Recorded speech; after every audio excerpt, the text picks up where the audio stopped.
All right. I am officially here, officially live. Nobody else is in here yet, but that's okay. I'm sure people will come. Hello, hello. I can tell somebody's here as I'm dealing with my crazy hair here. It's been driving me nuts. But yes, I'm going to be doing some free readings tonight. So, hi, Ashley. How are you?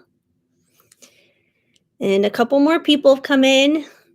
So, hello, everybody. Hi, Robin. Yes, I'm here. Woohoo! I'm here. I just sat down. I got all my decks out of my big fat Disneyland bag, which is what I keep all of them in right now. Very, very helpful. But anyway, yeah, if you guys have any questions you want me to go through here, I can totally do that. I got a couple new decks that just came the other day. I got Tantric Twin, so I got that one, and then I got the Divine Timing Oracle too. So if you guys have any timing questions, like that would be a great time, haha, play on words there, to go ahead and get into that. So hi, Stormy. Hi, Em. Welcome to the chat. Welcome to the live. And yeah, otherwise, let's see. Okay, let's see. Em has a question here. May I ask how to step into my Leo energy and learn how to shine? I'm a Scorpio, but Leo rising. So learning how to be... Wait, what? What just happened here? Hello? Can you guys still see me? Something just happened here with the live. I don't know what's going on, you guys. I don't know if you guys are still there. But I'm having some kind of technical difficulty. It's asking me to like sign in out of absolutely nowhere. I don't even remember my password. I gotta look that up really quick. So hopefully you guys are still with me. I literally just started this this live and I don't know what's going on. I literally have like a note of all my passwords down because I don't remember them all the time. Where is my password for this? Usually I can just sign in using the like thumb ID kind of thing, but it's not accepting that right now. So it's really, really weird. Okay, email. Oh, there you are. There's the password for that one. Because it's like the same for that as like Gmail. Okay, are you guys still here? That was really weird. That was really weird. I hope you guys are still here. I don't know what that whole you gotta sign in thing. It said chat disconnected. Please wait while we try to reconnect you. Unable to connect to chat. Please try again. I'm just gonna say hey in the chat. Is the chat and live working? Because I don't know what just happened. That was really weird. So just let me know if it's working. I want to make sure I can take people's questions because I don't know what just happened. That was really, really strange. Okay, let me try and get back to M here and hopefully everything's going normal. That was so weird, like especially just signing on and just getting started. Okay, may I ask how to step into my Leo energy?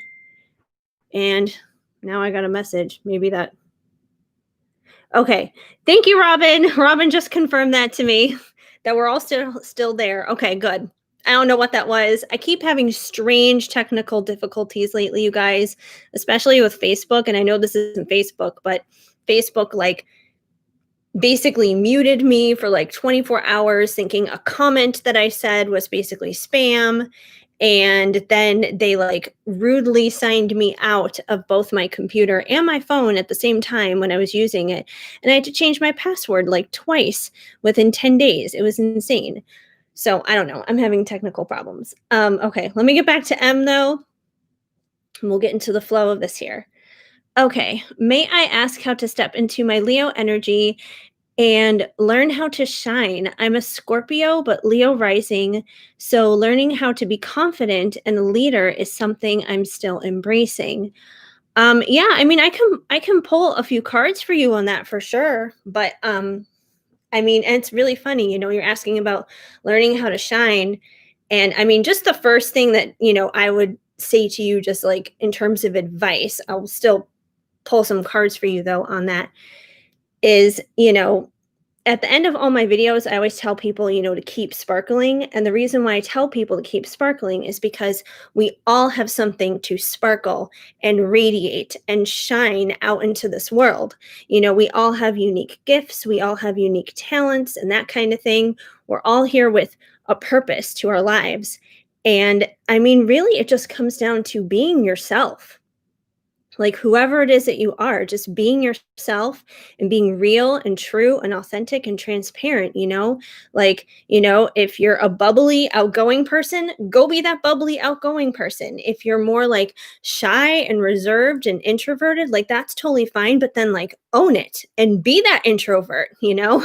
So it's kind of like, just be whoever you are and just amplify it and radiate it out there, because everybody is something unique and different and their own person. But let me get a couple cards for you on that. Let me think, what would be a good deck for that one, because that's definitely a unique question.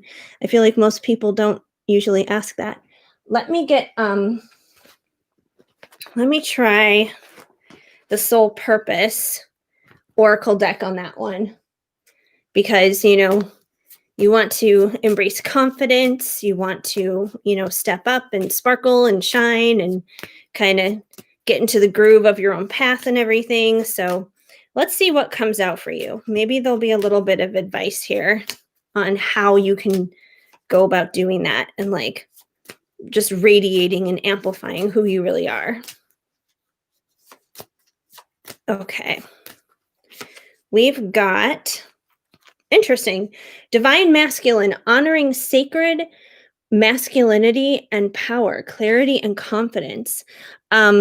So, I take this as a couple of different ways. It could be number one, maybe you need to embrace more of your own masculine energy, because, we all have a combination of both. We all have some feminine and masculine energies in us. And the masculine is very much so like go getting things done, going out there in the world, kind of in a sense, like what I was saying, of just like embracing who you are and just radiating it and shining it out there in the world. So, they're the ones who go out and they're the hunters and the gatherers and stuff like that. So it's kind of like being more assertive. Maybe that's a part of it. Maybe you need to be a little bit more assertive, just embracing that masculine energy that you have within yourself. And it also could mean that, maybe you are, in like a twin flame dynamic, and maybe this is somehow connected to your divine masculine.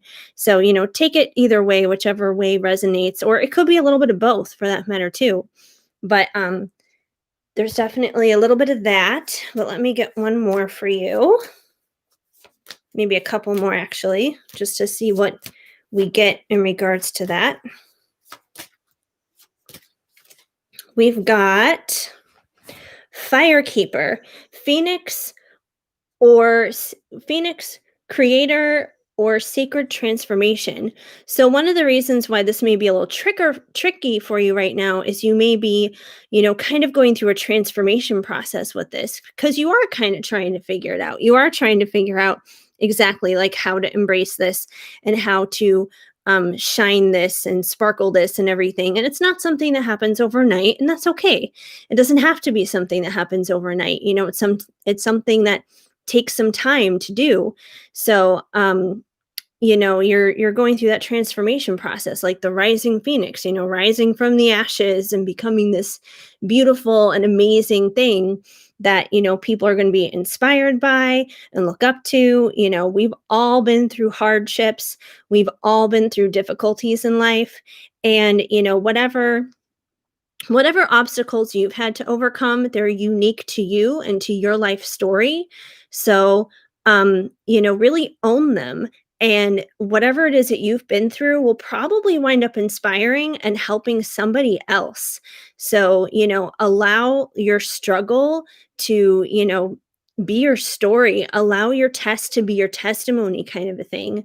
And it's funny because, like, both of these pictures, we've got lots of like oranges and reds and yellows and that kind of thing. So I'm definitely kind of, picking up on like this fiery energy. Like you definitely have something like fiery and passionate inside of you to, give out there into the world. Let's get one more for you. But hopefully this is making some sense, giving you a little bit of clarity on that. We've got Shadow Walker. You are a master of duality and darkness. So, once again, kind of like what I was just saying, when it comes down to hardships and struggles and tests and that kind of thing, you can really use the dark times that you've been through to kind of shine a light for other people.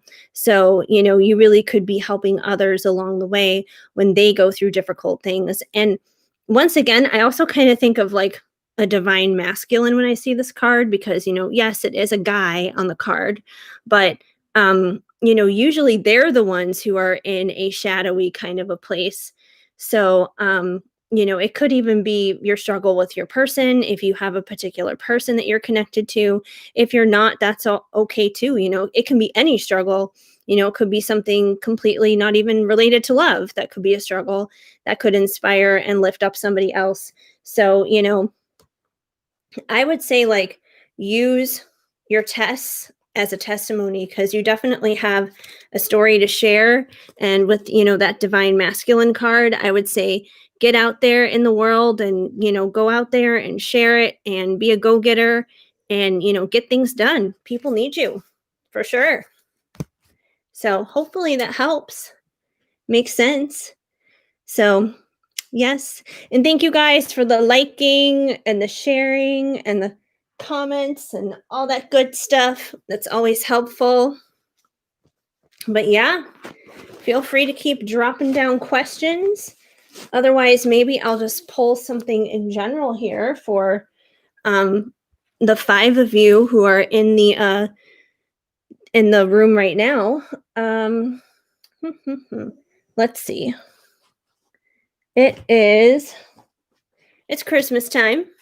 So I'll pull a few Christmas love oracle cards for you guys, just in general to kind of see what comes through, what you guys need to know right now for the holiday season, for the 5 of you that are here. But yes, if there are any other questions coming in, please feel free to send them down. I think the chat should be working. I think it is. Is it not working? Let me just double check. It should be working. I hope it's working. I hope it's working. But yeah, I don't know what happened when I got like signed out or whatever, but I hope the chat is working because it's quiet in there. No one's asking any questions. But that's fine. I'll go ahead and draw something for just the 6 of you that are in here right now because, that's not a lot. So whatever comes through is definitely going to be for whoever's in here. Oh, we got one that just flipped out. A call from your beloved. So someone's going to be calling soon. Someone that you love, someone who has your heart. So communication is coming in. That's a good thing. Maybe they're going to be calling you on Christmas. We're 6 days away from Christmas. So maybe you're going to get a phone call coming up for Christmas. That could be possible. This is crazy, you guys. This is my last live here before Christmas. So the next time I go live, it'll be the day after Christmas, which is so crazy. And I'm also going to be going live tomorrow night over on Instagram, you guys. 9 p.m., same time, just different place. So I'm going to be live over there too. Since I didn't do it on Thursday, and I usually try to do it on Thursday, but I'm going to do it tomorrow tomorrow night, and I hope tonight I'm going to record for you guys a pick-a-pile for your Christmas star messages, because the Christmas star is coming up on December 21st. So I'm sure there's going to be some good messages coming in. And I bet that's Robin again, probably telling me about the chat or something. At least I hope, because I'm like, no one's talking. What's going on? We are asking questions. Where are they? I don't see them. Oh my gosh, this is so weird. Let me try opening up a new tab, you guys, because I seriously don't see any questions. What I see right now is like the most. Let me try and yeah, I'm literally like, I can't scroll. There's nothing there. It says, yeah, chat disconnected. Please wait while we try to reconnect you. Then unable to connect to chat. Please try again later. And then that's when I had chimed in on the chat asking if it was working, and Robin messaged me. Let me try and open up a new tab really quick, you guys, and see if I can grab it in a new tab, which is super strange. Yeah, so I don't know what's going on, but let me see if I can. I don't know how to do this. I'm so sorry for the technical difficulties, you guys. This is really strange. I don't know what's going on here. Otherwise, if I can't get it to work, I don't know what to tell you, because I want to take your questions.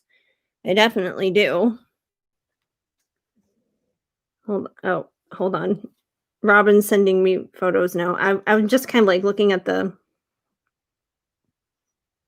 Oh, thank you, Robin. Now I actually see stuff. Oh man, this sucks. Like, if I can't see anything, I may need you, Robin, to send me screenshots of people's questions. But let me see if I can get it up in a different tab really quick. If I can't, I'm just going to go off of the screenshots from Robin. So thank you so much, Robin. I appreciate that. It's super strange. Okay. Let me okay. View in live control room. Let me try this again. Oh, maybe I can see it now. I hope. Oh, this is weird. I think I'm like in double things now. Oh, I can see it. I can see the chat. Okay, I can see the chat. It's really weird because it's off from what I'm seeing in my screen right now. Oh, it's weird. It looks strange. Okay. But the important thing is I think I can see it now. Okay, I'm going to scroll back up for a minute, you guys, and kind of catch up with what's going on. Because I can't see anything, or I wasn't seeing anything. And then I will continue on with questions. Okay. Yes, we are here. Okay. Hold on. One more from Robin there. Okay, yes, I'm getting the screenshots, which are helpful. Be on standby in case anything goes weird. I may need you for screenshots again, but hopefully things go normal here. Okay, so we have Stormy Waters, glad to see you. Curious to know about the energy of my Gemini friend. I still see you. Do you do pet readings? Oh, Ashley, that's a good one. I've never done one before, but I'm totally down to try. My dog is actually over here. Maybe he'll do the pet reading. But okay, that was so strange. Okay, let me go back up to Stormy Waters and get her question next. So, okay, I'm sorry for the delay, you guys. I'm definitely going to get to all of your questions. I wasn't seeing anything before, but now I'm going to get onto it here. Okay, so the energy of your Gemini friend. Okay, let me move the Christmas Love Oracle over, and let's pull out some tarot here, as cards are trying to fly right out of the box already. Okay. All right. Stormy waters, the energy of your Gemini friend. Now I have this up on two different screens because on the other, or two different tabs, because on the other tab, I can actually see myself in real time, and the other tab where the chat is, I can't, and I'm like getting all weirded out. So, oh, technical difficulties, so much fun. Okay, so Stormy Waters, the energy of her Gemini friend. Let's see what we got for her. Let's see what's coming in. Let's see what we have here. All right. We have the Two of Swords. So it seems like your Gemini buddy is kind of like having like a split decision, I guess you could say. You know, swords are all about thoughts. And it seems like he's kind of in the middle of, you know, trying to make a choice between two different things right now. So he might be kind of at like a fork in a road. It could be in regards to you, but I mean, it could be in regards to anything that's happening in his life right now. It doesn't necessarily have to be involving you. Let's see what else we got for your Gemini friend. And what's going on with him.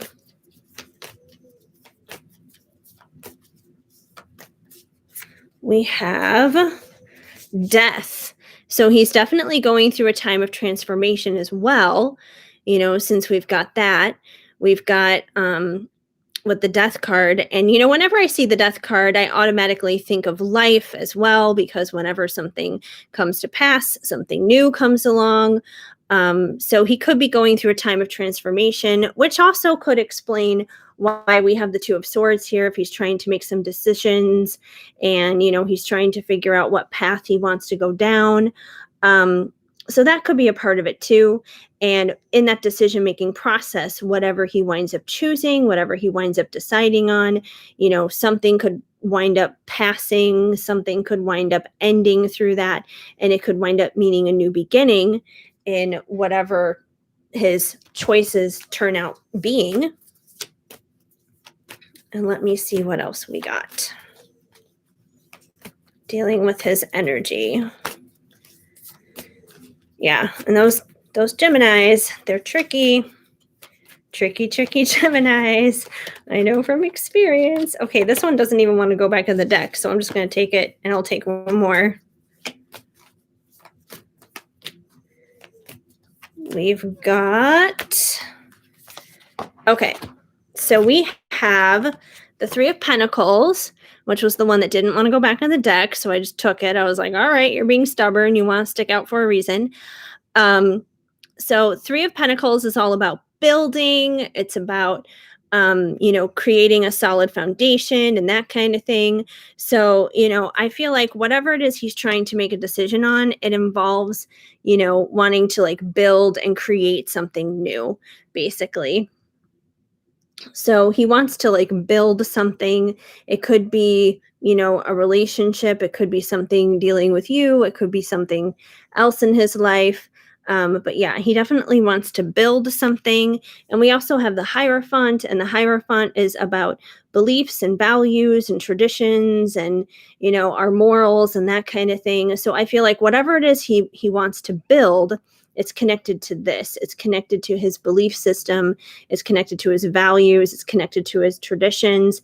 And that's most likely also where he's trying to make decisions. And, you know, something is going to wind up coming to pass out of the situation, but a new beginning is also going to take place. So, you know, that very well all could be connected to you. Like if he's trying to decide if he wants to be with you or something like that, like if it's a romantic kind of thing. Let me just scroll down and see what else we got here. No worries at all, and disregard my second question. You're awesome as usual. Oh, well, thank you. I don't even know what your second question is because I haven't gotten to it yet. But yeah, it seems like when it comes to this Gemini guy, he's just trying to make a decision. And like I said, it seems like it's definitely tied to his values and traditions, and he wants to build something. So to me, you know, that does speak more like relationship wise or something like that. more dealing with people and, communication and those kinds of things rather than like, building a house or something like that. Um, so yeah, it doesn't seem like it's something that's physical necessarily. It seems like it's something that's more in the world of relationships. So hopefully that helps you and gives you a little bit of insight of what's happening with his energy right now. Okay, let me continue here. So Ashley asked about the pet readings. Like I said, I've never done one before, but if you have a question in regards to a pet, I mean, I could totally take it. I have a divine dog deck, which has dogs on it. I'd probably use that. Um, but I can always try that for a spin. I've never gotten a question like that before, but that doesn't mean that I can't try it, see how it goes. Like I said, my dog is right here. So if you think of a pet related question, I'll take it. But I'm going to keep going until something with that comes up. Okay. Scrolling down. Yes, you guys are answering me now that you're still there. Thank you. Thank you. Okay. Robin. Okay. So my DM did the very nice thing. I remember this very nice thing out of the blue for my son earlier this week for my son's Christmas. Then disappeared again. Is it due to a karmic or what? Okay. Good question. Good question, Robin. And you definitely deserve an answer to that one because that was really weird. Okay. Let's see. Let's see what's happening with him.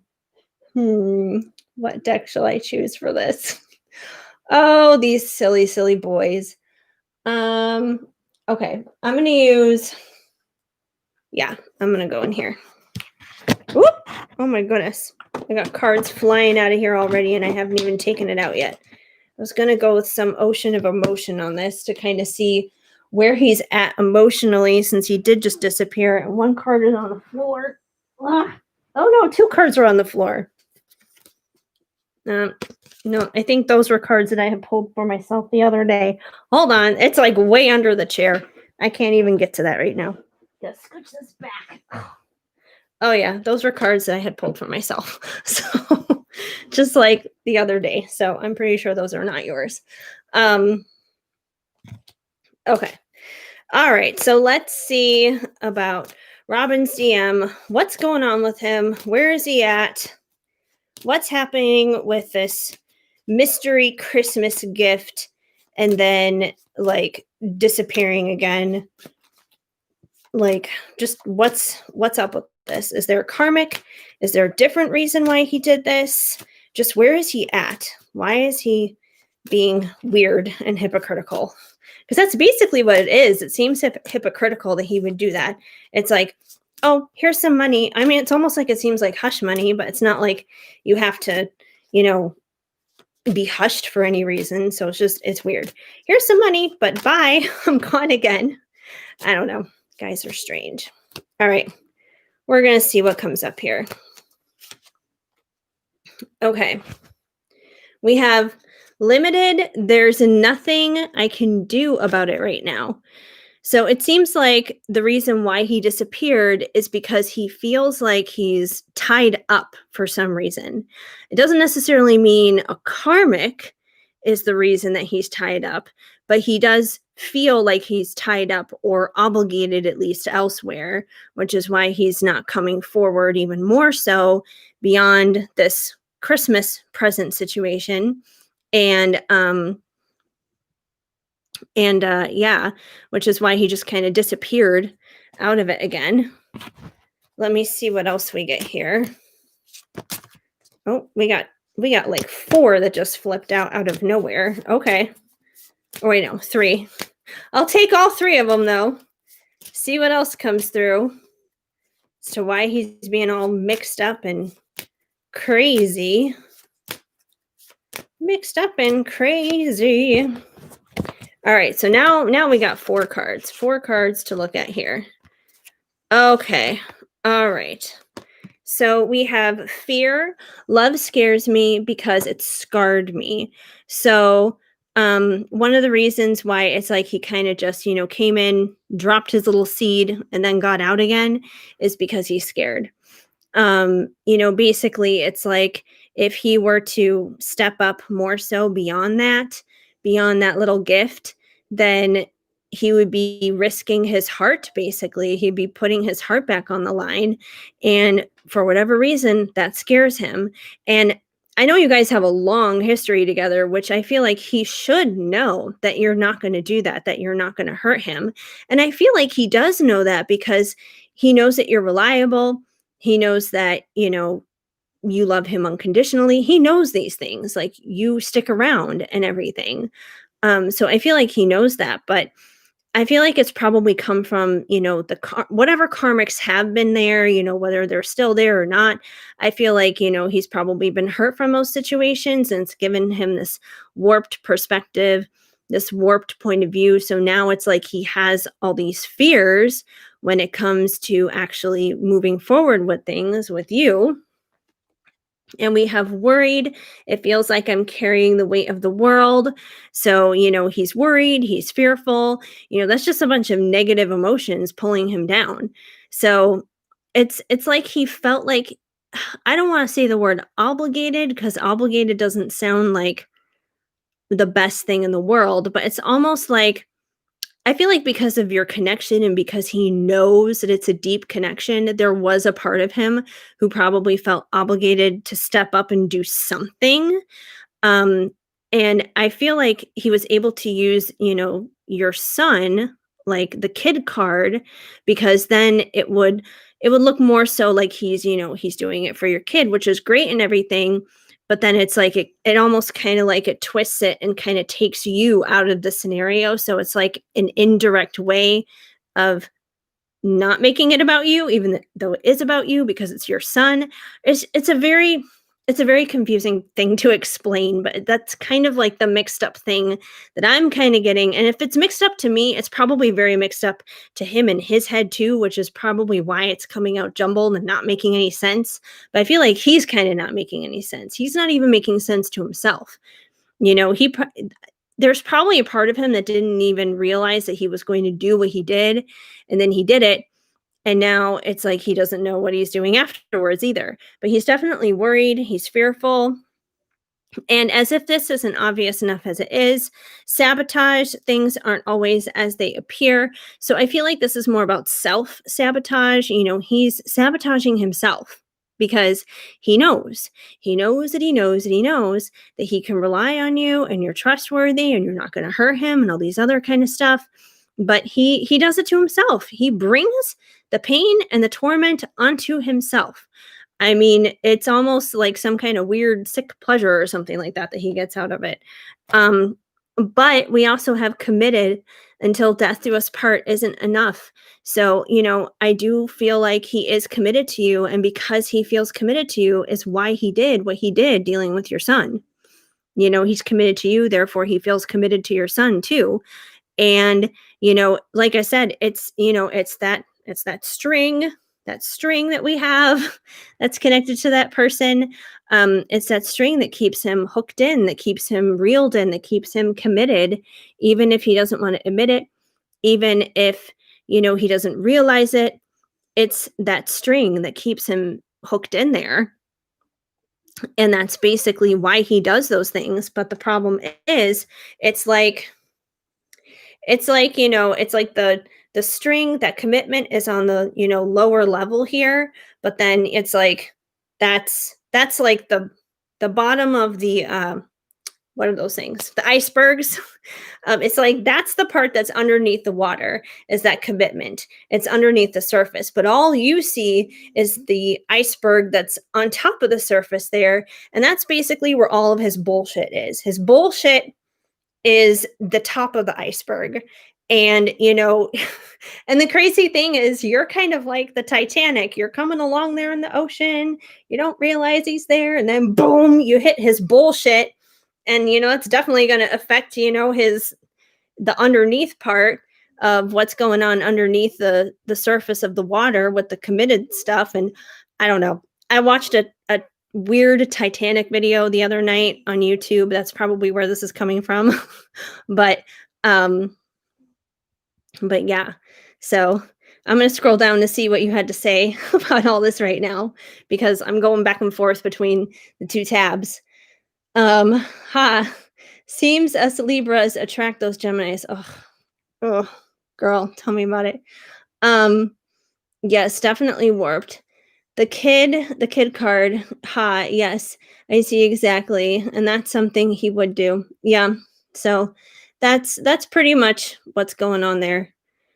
So hopefully that makes sense. Yeah, Geminis. Okay. Let me scroll back up, see what else is going on, but hopefully that gives you something. It doesn't necessarily say yes or no specifically on the karmic end of things. It's possible. I'm not going to say it's not possible, but I feel like it doesn't really matter whether the karmic is a person or it's something else.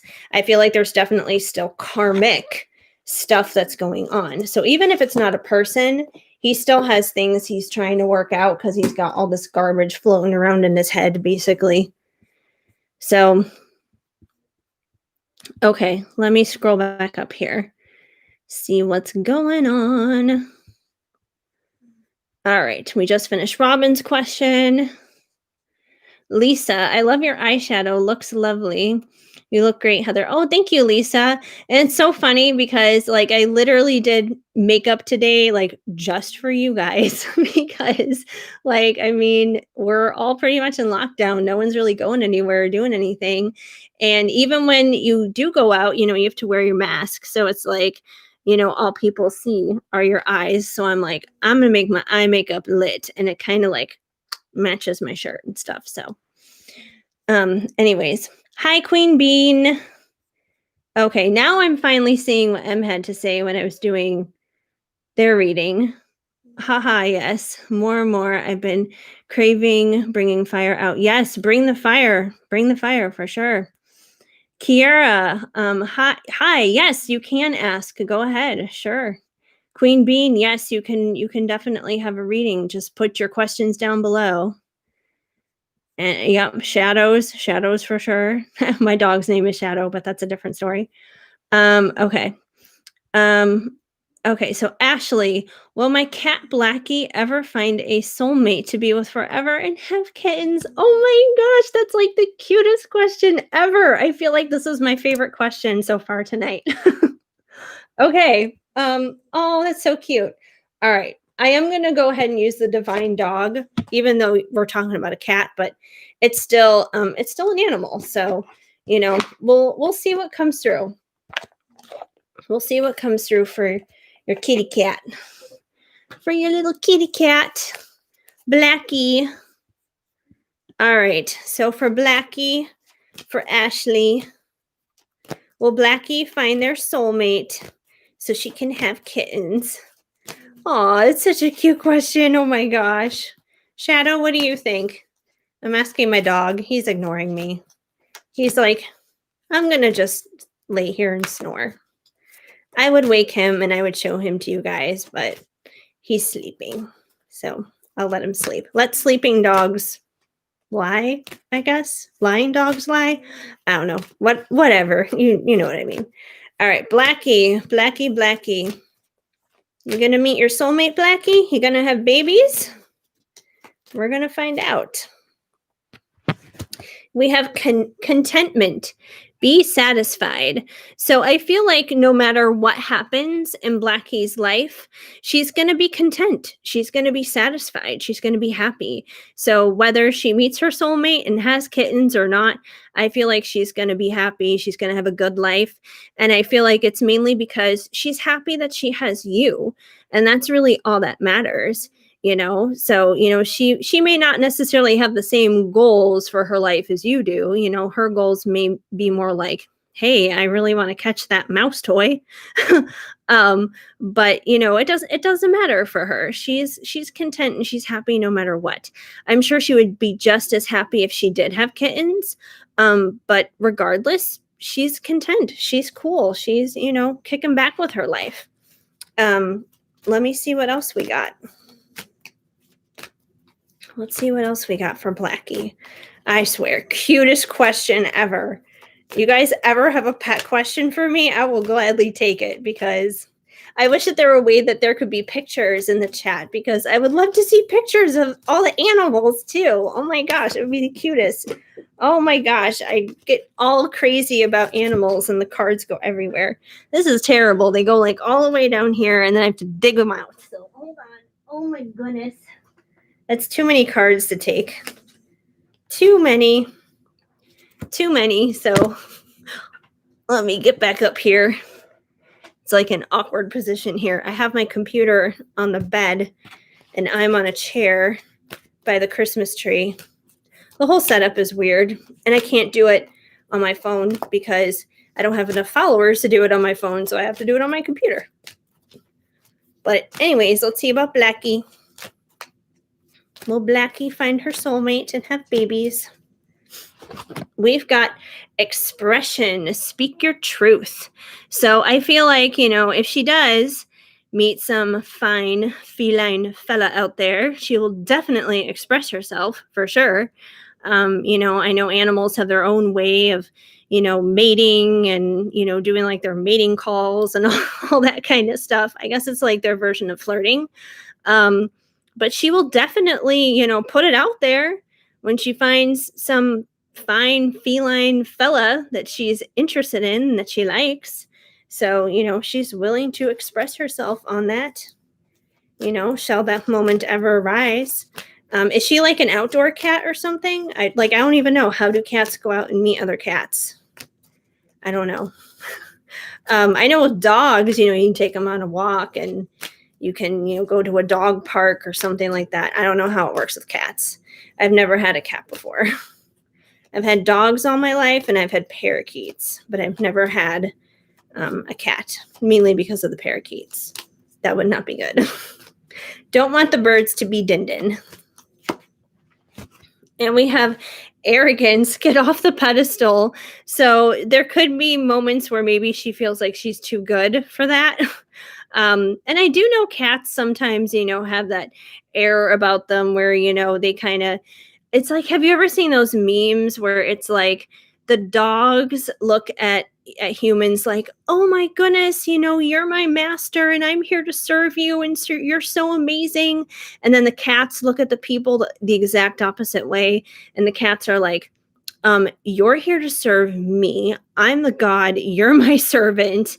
Go get my food and I'm going to sit here and look pretty. I don't know. Maybe she's a little bit like that where, she would kind of, be like that, towards another cat, towards a male cat and be just like, I'm the queen and you're here to serve me kind of a thing. So, yeah, I don't know how male cats take that necessarily, but that could be how she goes about things. And let me pull one more here for Blackie, although I'm loving this question. It is like the best question ever. Love the animal questions. We have anger, feel the heat, then turn it down. And it's funny because as soon as I saw the words feel the heat, she could be a little moody and bitchy in a sense when she's in heat, like any of us females are. I mean, let's be real, when you're PMSing, we all feel like this. So, maybe she's just going to have moments where she's really in heat or something. And maybe because of that, she does need to get laid. Who knows? But, yeah, I mean, I feel like in answer to that question overall, it's possible. It could happen. Like I said, with the first card though, with contentment, whether it happens or whether it doesn't, she's going to be happy. She's going to have a good life. Most importantly, she's happy to have you and she's happy that you're in her life. And I feel like that's probably the most important thing for her. So hopefully that helps. It makes sense for Blackie. The cutest question ever. And YouTube should totally have a picture option here in the comments. That would be amazing. You're very welcome, Ashley. All right, let me scroll back up here. Okay, Lisa Solar. Hello, thanks for staring me here, Robin. Well, hello, Lisa. Welcome to the group here. Obviously, you know Robin, so fantastic. Thank you, Robin, for bringing in other people. Yes, Queen Bee, you can get a love reading for December. Let me see. Just like a general love reading. Let me scroll down really quick to make sure I didn't make sure I didn't miss anything else with your question. Okay, yeah, that was the only part of your question. Yes, Queen Bee, I will give you a love reading for December, and since you want love, and it's December right now, obviously, I'm gonna go with the Christmas love oracle because it's festive, it's holiday, it's love, it's all that good stuff wrapped in together. So let's see what comes in for Queen Bean for love in December. There's not much of December left though. I mean, tomorrow's the 20th, so we've only got like a couple weeks left of December, and then, oh my gosh, this shit show of a year will be over. Thank goodness. Here is to 2021 being way better than 2020 for all of us, right, you guys? Okay, so for Queen Bean, let's see what we got.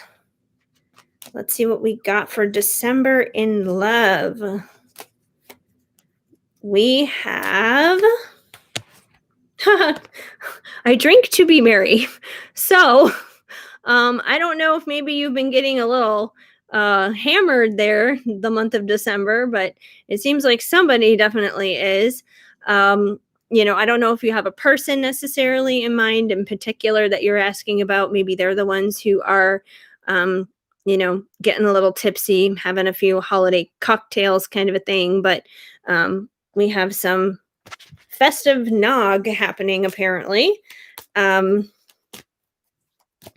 yeah, hopefully everyone's staying safe doing that. We've also got I need a break. So I feel like the rest of December, just in general, you should probably just take a break from things, just relax. Like I said, next week is Christmas, and then the week after that is New Year's. And a lot of people in general, usually can get some time off of work, or, there's no school, different things like that going on.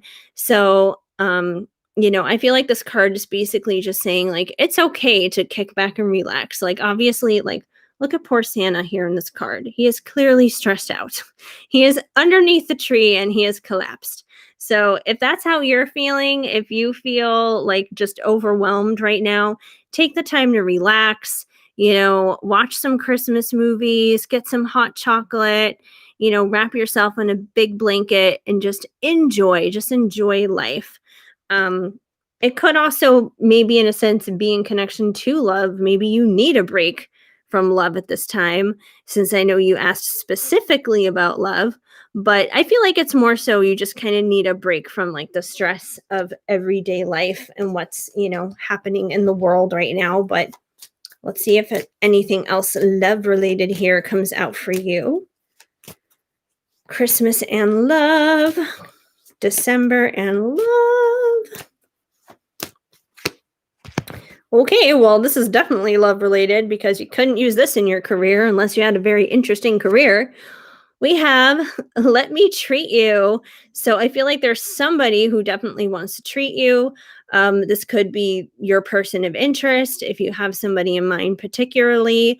If not, maybe there's like a secret crush or something like that. Maybe there's someone who has their eye on you that you don't know about, but there is somebody out there who, they're down to get down. That's for sure. They're down to get down. Let's see if they're going to like reach out to you at all and connect to get down. Let's find out. What else do we need to know here with love in December for Queen Bean? We have stressed, too much to deal with. Well, I feel like this pretty much backs up what I was saying here with the I need a break card. I feel like this has been you lately. You've probably been stressed out. You just overwhelmed. I feel like this is just with life in general right now. And you just need a break. You need to chill out. You need to, not be this poor Santa that has completely burned out, obviously. So with that coming through, I feel like that's pretty important. Love or not, I feel like you just need to relax. Don't work so hard. Don't stress out so much about things. I know we're living in really stressful times right now, but try to do your best not to. And we have unexpected visitor. So there could be somebody who's just going to wind up popping up unexpectedly. Could be the person who wants to treat you, especially if this is like a particular person that you have in mind. They could just wind up showing up before the month is over, and they may wind up, popping up unexpectedly because they would like to treat you. That's for sure. Let's see what else we got. For love, for love, for love. Full of ho ho hos. So I really feel like whoever this person is, they're definitely coming in to like literally get into your pants, because we've got Santa here who is trying to get out of the pants. So whoever this person is, they are definitely feeling on the horny side, and they definitely want to get in. I don't know if this necessarily means that this person, is feeling like the committed kind of love necessarily towards you, because it does say ho ho hos, and ho ho hos to me kind of says more like get in and get it done kind of a thing. Um, but you're gonna know better than me, if the person you have in mind is in more of a committed space or not. But it definitely seems like their first intention is to get that physical stuff going first and foremost. Let me see if anything else comes in for you, at least on the emotional side, dealing with this person. But it seems like they're down to give you the D, is what it comes down to here. They're definitely down for that. And they may just show up kind of requesting that, like, hey, almost like a in-person you up kind of text. And we have holiday travel. So I don't know if you have plans to go anywhere during the holidays, but looks like the potential for that could possibly happen. It also could be, where is it here? With the unexpected visitor. Where are you, unexpected visitor card? I literally just saw you. There you are. With the unexpected visitor card, it could be that, this person, because, Santa's on a plane here, it could be this unexpected person could be coming from very far away. They could be coming via plane, train, automobile, whatever. But yeah, they could be coming from a distance to come and see you. So that is a potential too. So that's kind of what I see happening for you for the rest of December. So first and foremost, though, I would definitely say kick back, relax, chill out. Don't let the stress of the holidays get you down. So, okay, now I'm just getting back to your comments now. Okay, you don't drink. Maybe you need a drink. Maybe that's maybe that's what part of that de-stressing part is. Maybe you just need to take a drink or something, or maybe this person who is coming towards you, like this person who is coming either from out of town or who's going to show up unexpectedly, maybe they enjoy a good drink. I have 1 week vacation coming up.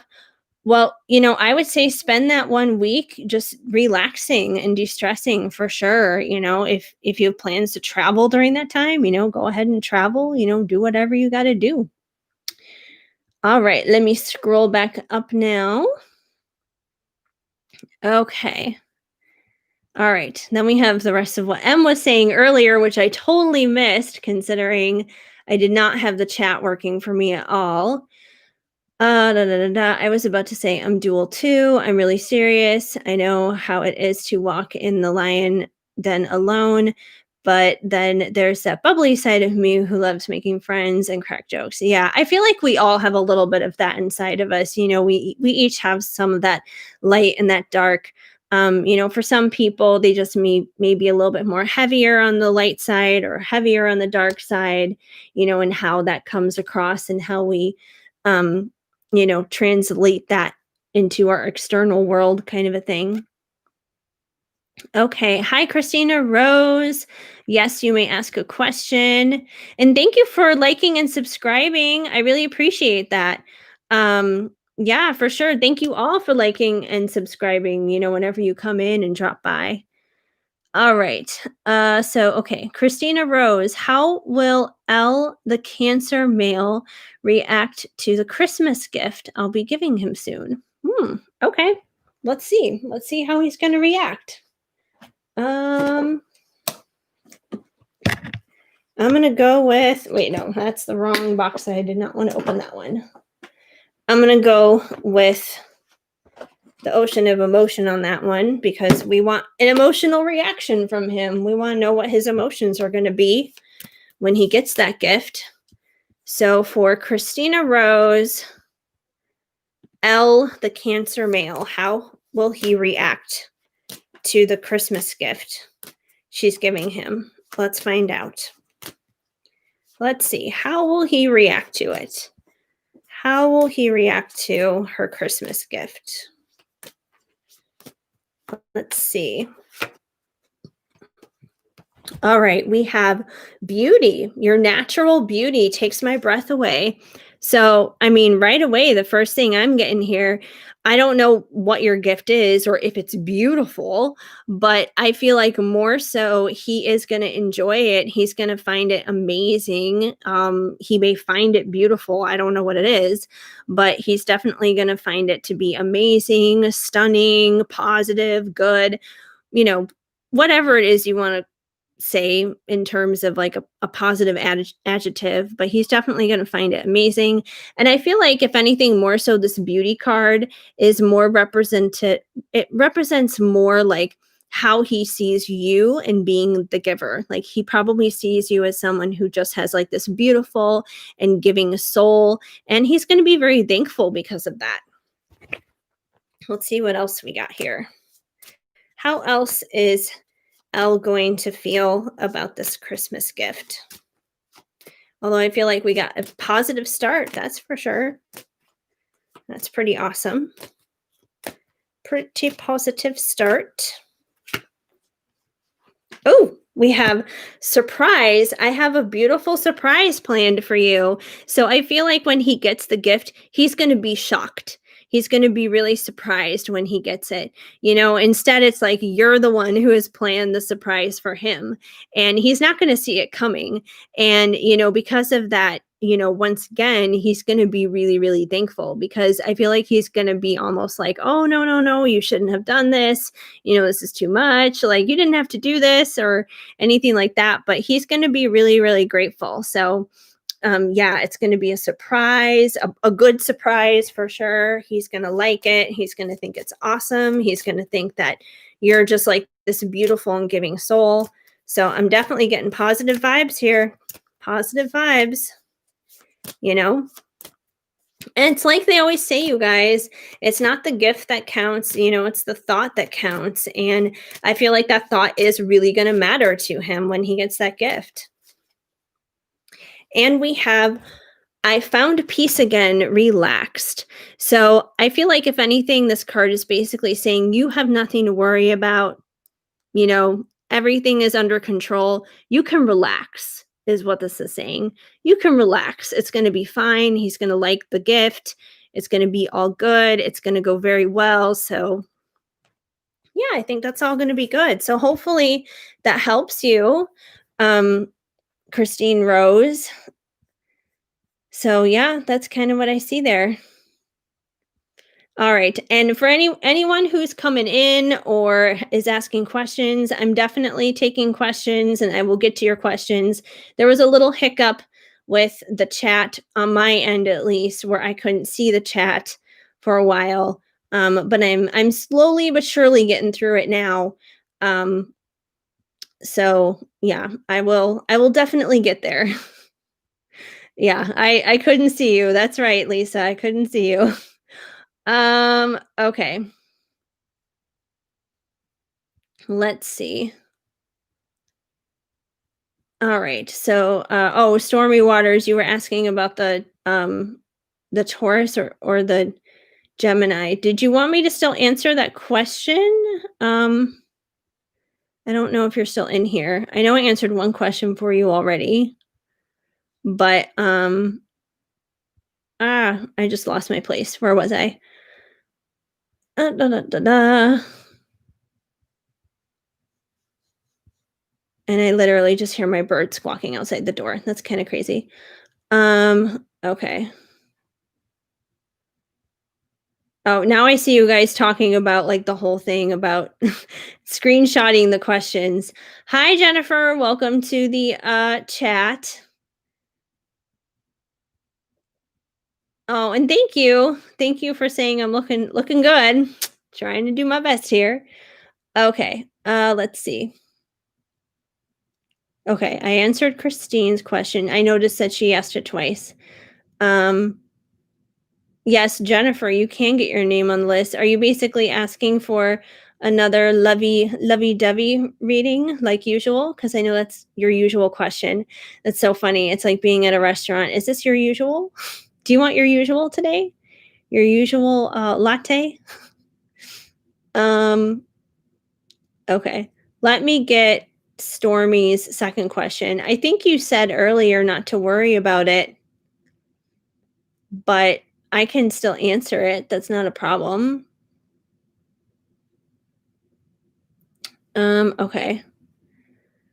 Which one has feelings for me, the Taurus or the Gemini? Taurus or the Gemini? Okay, so Stormy Waters, let me answer her question. Taurus or the Gemini, who has feelings for her? Okay. Which okay, I'm just gonna stick with the ocean of emotion because that is dealing with feelings. I'll ask it like for each guy separately so I don't get them confused. So let me first ask about the Gemini. What are the Gemini's current feelings towards Stormy Waters? What are his current feelings towards her? Let's see what comes through. And then I'll ask for the Taurus. It might be easier that way. So that way that I'm not getting it crossed like who is who, what is what. Okay, for the Gemini, we have you made me feel alive again, Muse. So I feel like the Gemini, he sees you as someone very inspiring because typically someone who we find to be our muse, we're inspired by, they're able to bring things out of us and in a creative way that most people aren't able to. So I feel like he definitely looks at you in a high regard and sees you as a muse. He's inspired by you. And let's see what else we get for the Gemini. I'm ready to break free, freedom. So I feel like he feels a sense of freedom with you. He probably doesn't feel like he's locked down, like he's burdened, like he has chains or anything like that. So he probably just feels very free, like he's free to be himself. He's free to enjoy his life. He doesn't feel limited or anything like that. So you make him feel good in terms of freedom, which makes sense. I mean, if you're his muse and you're inspiring him, then yeah, he should feel free with you.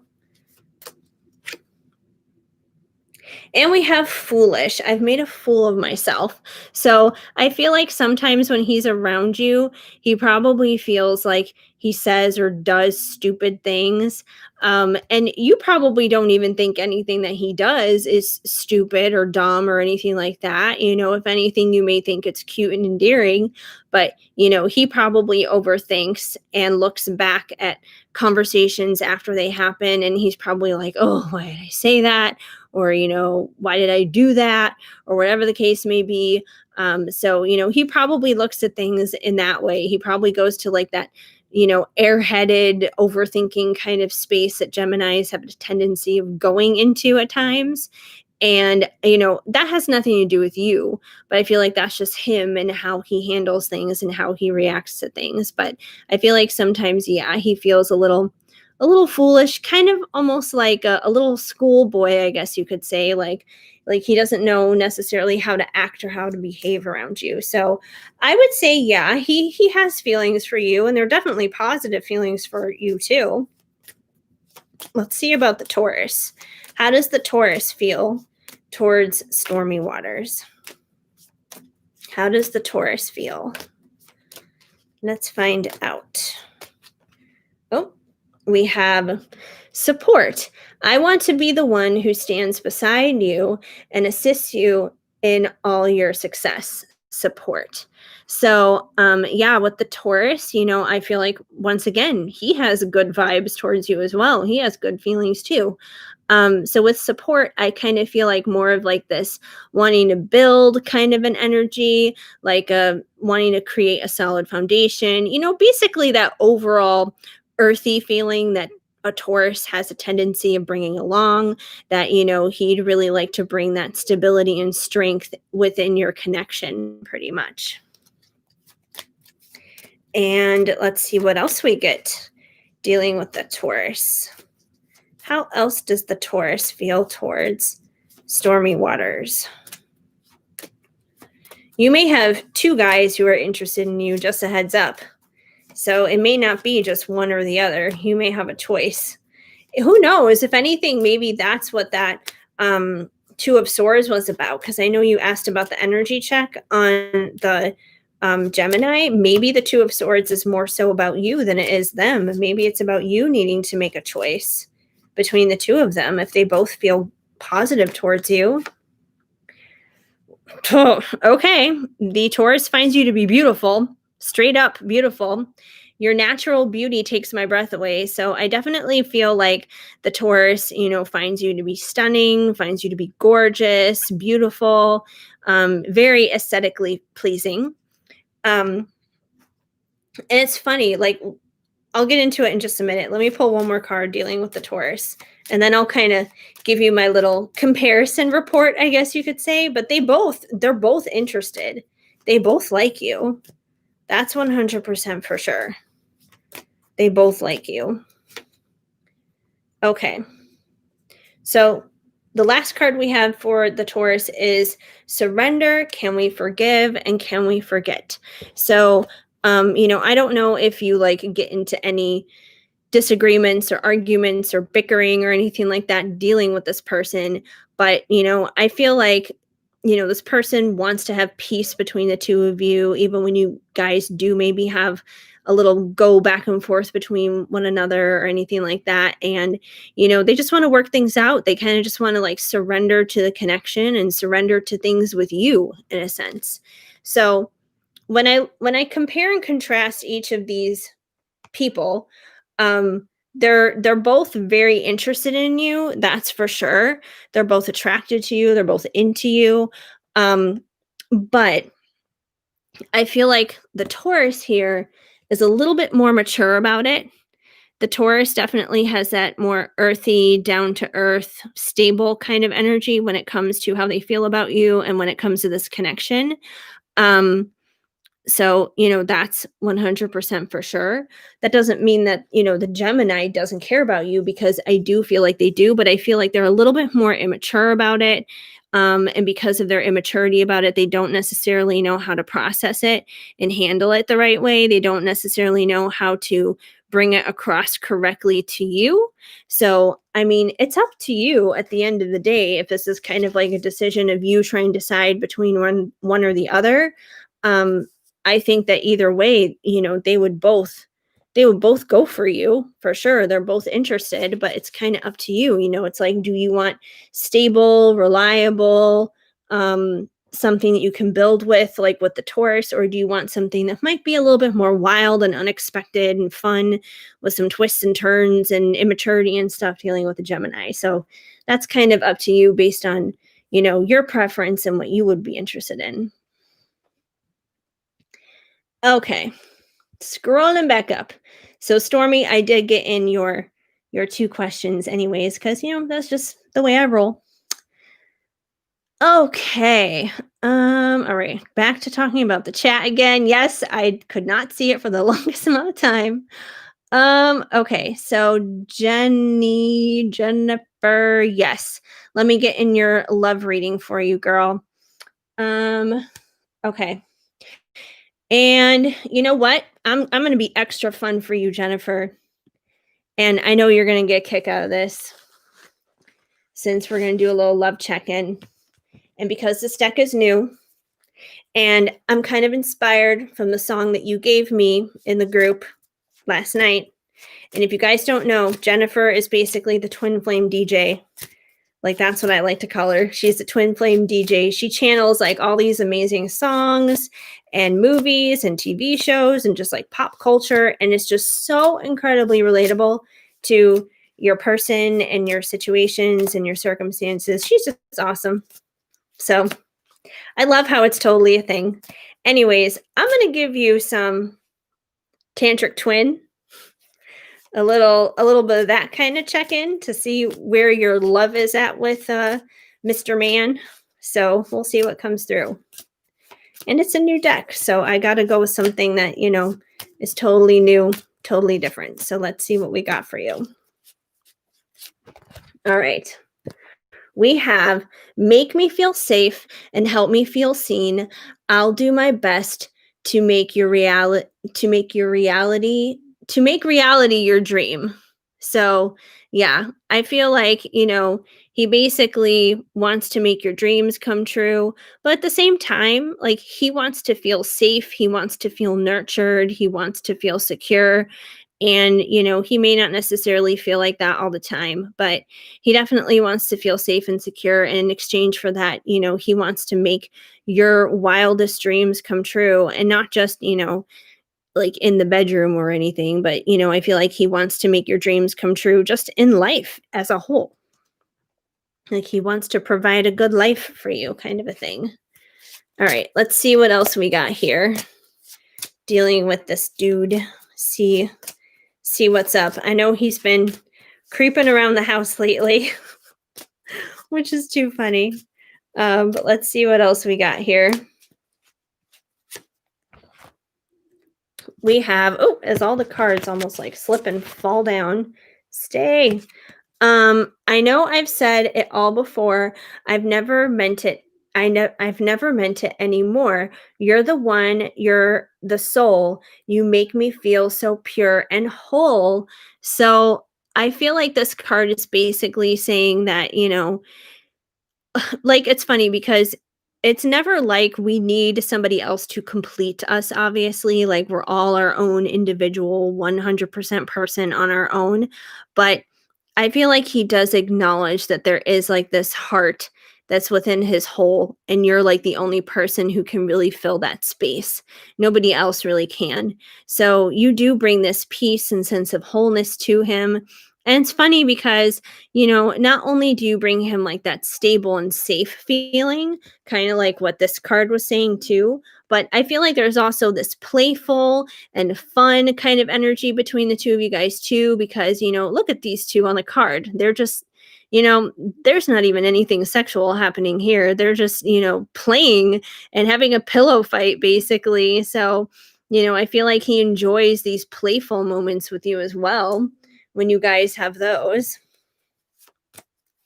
Let me see what else we got here for the two of you. What else is going on with Jennifer and her divine man? We have, my only desire is to set your soul on a raging fire. So, yeah, I feel like the desire is definitely strong. You know, the heat is there, the passion is there. I know just because you guys aren't living under the same roof anymore, that doesn't matter.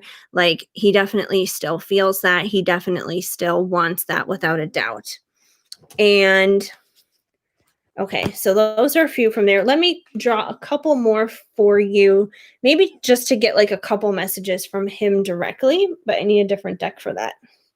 But I mean, that's pretty good energy right there. What's going on with that? Come on, get back in the bag. Make yourself all secure there. Okay. Let me get a few more messages from him exactly, from the divine masculine messages of love, just to see what he has to say to you at this time right now.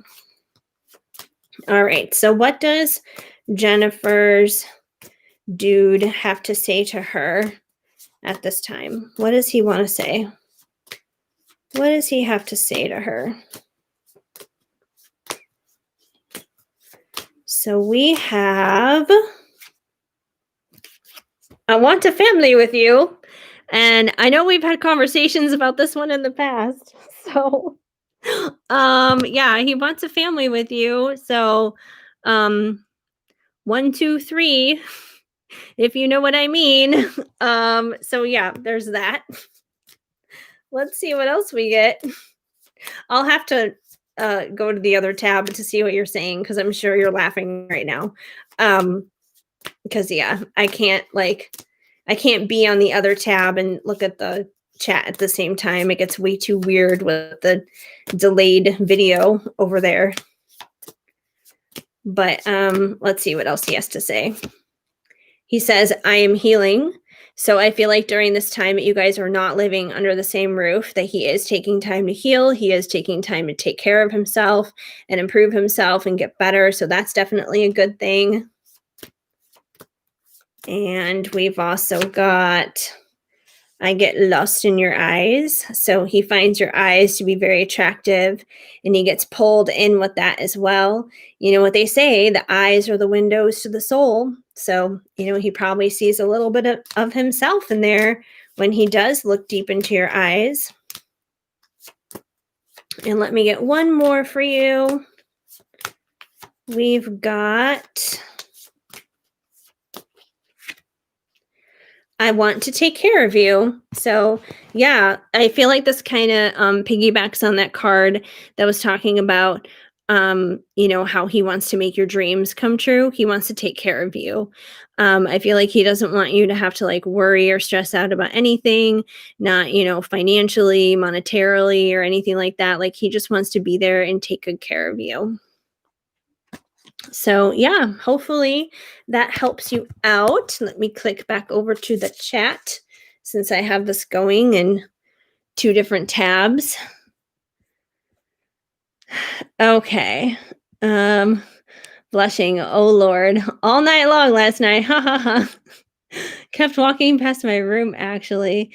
That is us, 2 big kids. Yep. He says my eyes are pools of water he wants to swim in. Well, clearly, like he's clearly very interested in your eyes, that's for sure. Okay. Let me scroll back up and see who is next. Okay. I'm so glad we got this chat thing figured out. That was so annoying at the beginning. Um okay, so Kiara, will I pass the entrance exam for university? Okay, entrance exam for university. Let me go with, where did I just put my tarot cards? Oh, here they are. I'm like, I got cards everywhere. Okay, so for Kiara, will she pass the entrance exam to get into university?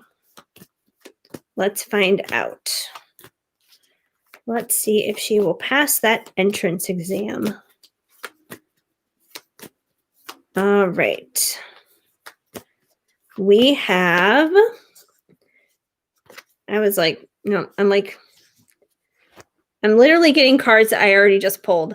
I'll take them, but I don't know why these same ones are coming out that came out from earlier. Okay.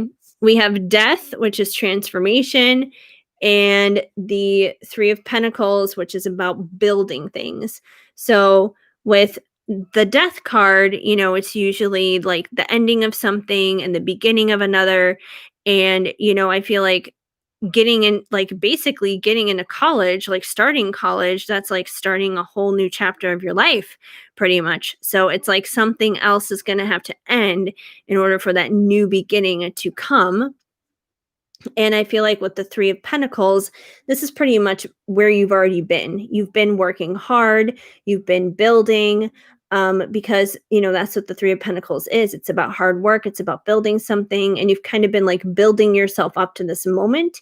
You've been building yourself up to getting to the point of passing that entrance exam and getting into college and starting that brand new chapter, basically. But let me see what else comes out, because those two like totally flipped out for a reading I did earlier.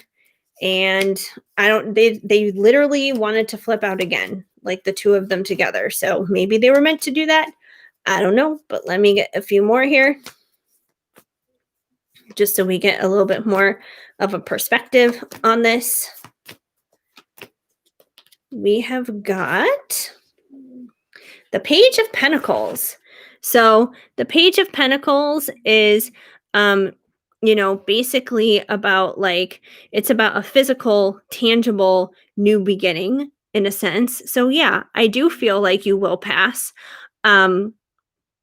Because the pages, they're not necessarily about moving and taking action necessarily, because that's usually what the knights do, but the pages are all about like kind of like that fresh start, like that new beginning, like just thinking about it, like just starting it. And I feel like this is going to be you pretty much going into college, and it's a very tangible thing. It's not just like an idea, it's not a thought, it's not something that's abstract. It's something that you're like physically going to be doing, going to college. So I do feel like, you are going to pass and you are going to be able to get in for sure. Having that new beginning there. So let's see what else we get. What else comes through for Kiara and her entrance exam for university? We have the Queen of Wands. So the Queen of Wands, she's very fiery. She's very passionate. She's charismatic. She's a pretty awesome bomb diggity queen, basically. And I feel like basically this card is saying that as long as you remain driven and passionate about what you're doing, if you're passionate about, passing that exam, if you're driven and passionate about going to school and going to university, going to college, then you're going to go. Because the queen would go, that's for sure. If she wanted to go, she would go, because she's that fired up to do it. So, I feel like this is something that you're very passionate about, and, your passion is going to translate over. It's definitely something that you're going to be able to go out there and do, basically, because you do care. You are passionate about it. And it's like, the more we care about something, the more we can make it happen. Like, I think about myself, when I was in high school or whatever. And, I can think about, the classes that I used to take back then. And it's like, I wasn't passionate about math. I didn't care about X plus Y equals Z, 1, 2, 3. I didn't care about that. So you know what happened with my algebra and geometry and all those kinds of grades? I barely got by. I barely got by in those classes. I pretty much had like straight D's throughout high school when it came to math, simply because I didn't care. I wasn't interested in it. I wasn't passionate about it. But you put me in the music classroom, you put me in front of those big mirrors in the music classroom, and we would start singing and dancing and performing and doing all that kind of stuff with like show choir and all those kinds of things. And I kicked ass and I slayed, and I was just amazing at that. But that's because I was passionate about it. So we always thrive and do better in things that we are passionate about. So if you're passionate about it, like this Queen of Wands here, like I think you are, you're going to be just fine. And we have the Two of Cups. And, I know the Two of Cups is typically more of like a love related thing. It's, typically, two people coming together. But, this isn't a love related question. If anything, I feel like this Two of Cups is like the joining of you and the college, basically. You and the university, coming together, merging, working together in a partnership. Because bottom line is, that's what the Two of Cups is all about. It's about a partnership. And I feel like you are going to have a partnership when it comes to this school, when it comes to this next chapter in your life. So Hopefully that helps you and makes sense. I wouldn't worry too much about getting in and passing because I definitely believe that you will. All right, let me scroll through here, see who's next. Uh, uh, um, okay. Aquarius Babe West.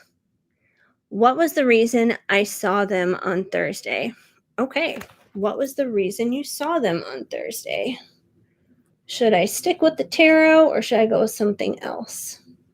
I think I'm going to go with something else. Try and mix it up here. We'll go with Moonology and see what the reason is. See what the reason is here.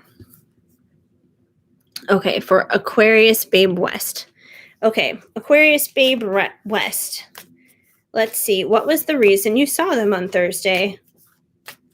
Which was 2 days ago. I don't know why I was thinking, oh, Thursday was yesterday. No, Thursday was 2 days ago. Okay, so why did Aquarius Babe West see them on Thursday? Why did they see them? Well, maybe I should pick a different deck. I don't know if this really connects. We have prosperity lies ahead. So I take that as there was a good reason that you probably saw them. It could be a prosperous reason.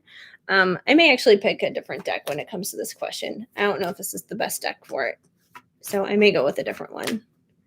I was just trying to be unique and different and try to mix it up here. But let's see.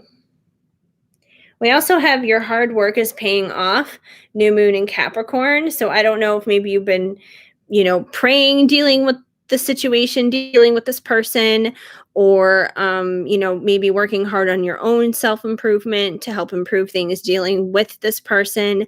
But that could be another reason why you wound up running into them, is to just kind of like verify that hard work. Could be a part of that too. I think I am going to go ahead and pick another deck when it comes to this question, because I'm like, no, I'm not feeling it now. I'm kind of getting card ADD. All right, I'm going to go back to the tarot on this one. We'll see what comes through. What is this white thing sticking out? Is there something in here? There's something. Oh, it's literally the booklet. The booklet was like trapped in the middle of the cards. That's kind of funny. We can take that out of there. Okay. Getting back to shuffling the cards and Aquarius Babe West question. Why did they see them on Thursday? Why did they see them? Let's see. What was the point of this random run-in on Thursday? Okay, we have the Two of Pentacles. So the Two of Pentacles is all about juggling and balancing things. So it could be that maybe you've been juggling and you've been maybe trying to balance something when it comes down to this person, or maybe they're trying to juggle and balance something dealing with you. So it seems like there's something that basically needs to come into balance when it comes to this situation, because something must be off balance, which must be the reason why this random run-in wound up happening. So there's a little bit of juggling going on. I don't know if this is maybe like a third party kind of situation, and maybe this person's like juggling someone else and they needed to see you as like some kind of perspective, but there's definitely something being juggled here. Just something is off balance. So I feel like the biggest reason you saw this person was to balance something out. There was something in the scales that had to be balanced, which was why you had to see them on Thursday. Let's see what else we got. We also have the 10 of Wands, but it's in reverse. So the 10 of Wands, typically when it's right side up, the 10 of Wands is usually about carrying a bunch of burdens, just, feeling weighed down and heavy and all that other kind of stuff. But considering it came out reversed, I feel like this is saying that seeing them on Thursday was some kind of release for you, that there must have been some kind of burden that you were carrying dealing with this person up until Thursday. and seeing them released something. It released some kind of heaviness, something that was going on within you prior to seeing them. So I feel like that's another reason why that had to happen. There was an evening of scales. I think part of evening those scales was releasing a burden, at least on your end, which probably makes sense with like those other cards, why prosperity lies ahead. Because if prosperity lies ahead, it's probably because you're evening scales, you're releasing burdens and those kinds of things. And it's when, we release burdens and we balance our lives out and come into alignment with things. That's when prosperity can happen in our lives. Let's see what else we got. Why did they see them on Thursday? We have the Nine of Pentacles. And the Nine of Pentacles, is one pentacle away from the 10. So it's just like one itty bitty coin away from that ultimate fulfillment. And, in a sense, the Nine of Pentacles is kind of like that single sexy kind of energy. It's like that confident on your own, standing on your own ground, standing, proudly on your own 2 feet type of energy. So I feel like if anything, that may be another reason why you saw that person, is to kind of like show that off in a sense, to kind of like show off that you're independent, you're confident, you're sexy, you've got it going on. It doesn't matter whether you have them or anyone else, or whether you're on your own, like you're good, like you're a powerhouse basically. So I feel like that was something that they probably needed to see. Even if you just saw them for like a split second, it doesn't matter. The energy still carries. The energy is still present, present, not president. We're not talking politics here. The energy is still present and it still carries through. It still translates no matter what. So, yeah, so I feel like that's the biggest reason. But either way, like these are all good, positive reasons why you saw this person. Sometimes it may not always necessarily be evident in the moment, but if there's someone that we come across in our lives, even if we don't see it in that moment, like why they're there or why they came into our lives, there's always a reason. There's always a purpose, even if it is just like a short little reason like that. Okay, let me see who is next. Okay, Robin, Titanic BS. I never said that you guys were Jack and Rose, though. I didn't say that. I didn't pull that card. I could have, but I didn't. If you want me to, I can. But yeah. Okay, I answered Christine's question. And I gave Jennifer her little update, her love reading. Oh, Blackie was a boy cat. I'm just seeing that now. Well, either way, you can switch the sex. I feel like that still kind of like applies.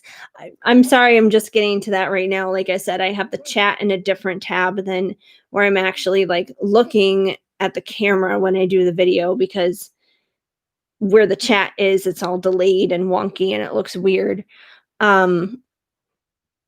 But yeah, either way, I still feel like the same thing applies. Like Blackie will be content whether he finds a girl or not. And same with the rest of it. But I feel like the main thing is he will be content whether he has one or not. Okay. Let's see. Lisa Solar, I have a question. Please and thank you. Is the man who is coming back into my life worth the time and energy? He is a Libra like me. So much Libra love in the room. You're a Libra. I'm a Libra. Robin's a Libra. This dude is a Libra. We got lots of Libra stuff going on here. Okay. So let me check in on this Libra on Libra energy, basically. Let me see about Lisa here and see if he is worth it. Let's see if he's worth the time and energy. What deck should I go with? You know what? I'm going to go with the Ice Cream Oracle because it just popped out. And that reminds me, I got some ice cream in the freezer I have to eat later because it just sounds amazing right now. We went to Culver's for dinner. And I don't know if you guys know what Culver's is, but it's like this Midwestern burger place, and they have these thing called concrete mixers, and it's kind of like a Dairy Queen Blizzard, but it's just it's so good. And I have one in the fridge, and I'm like, oh, I gotta eat that later. So delicious. Chocolate and Reese's Pieces. All right, so let's see about this Libra man. Let's check in with him and Lisa. Is he worth the time? Is he worth the energy? Let's find out. We have cookies and cream, guilty pleasures, indulgence, and temptation. So I feel like you are definitely tempted to get involved with him again. That's for sure. You probably find him very seductive, and I feel like he probably, finds you to be very attractive and very tempting as well. So I feel like there's this mutual temptation between the two of you to go there. That's for sure. So the desire is there. That doesn't necessarily say whether it's a good idea to do it or not, but I feel like the desire is there, the temptation is there. Wanting to indulge in this connection is definitely there.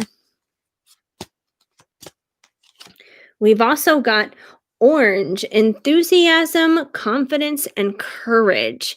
So I feel like with this card, it's basically saying, like, if you do go for it, like, you might as well just go in head first. Don't be wishy-washy about it. Have confidence, have enthusiasm, and it's okay to have courage to give this another try. And sometimes it can be scary, especially if this person has hurt you and disappointed you in the past. But a part of this is about simply having good judgment, like knowing if he has like a good heart, knowing if he has good character. Like, okay, if he's hurt you, the question is, does he do this with everybody in his life?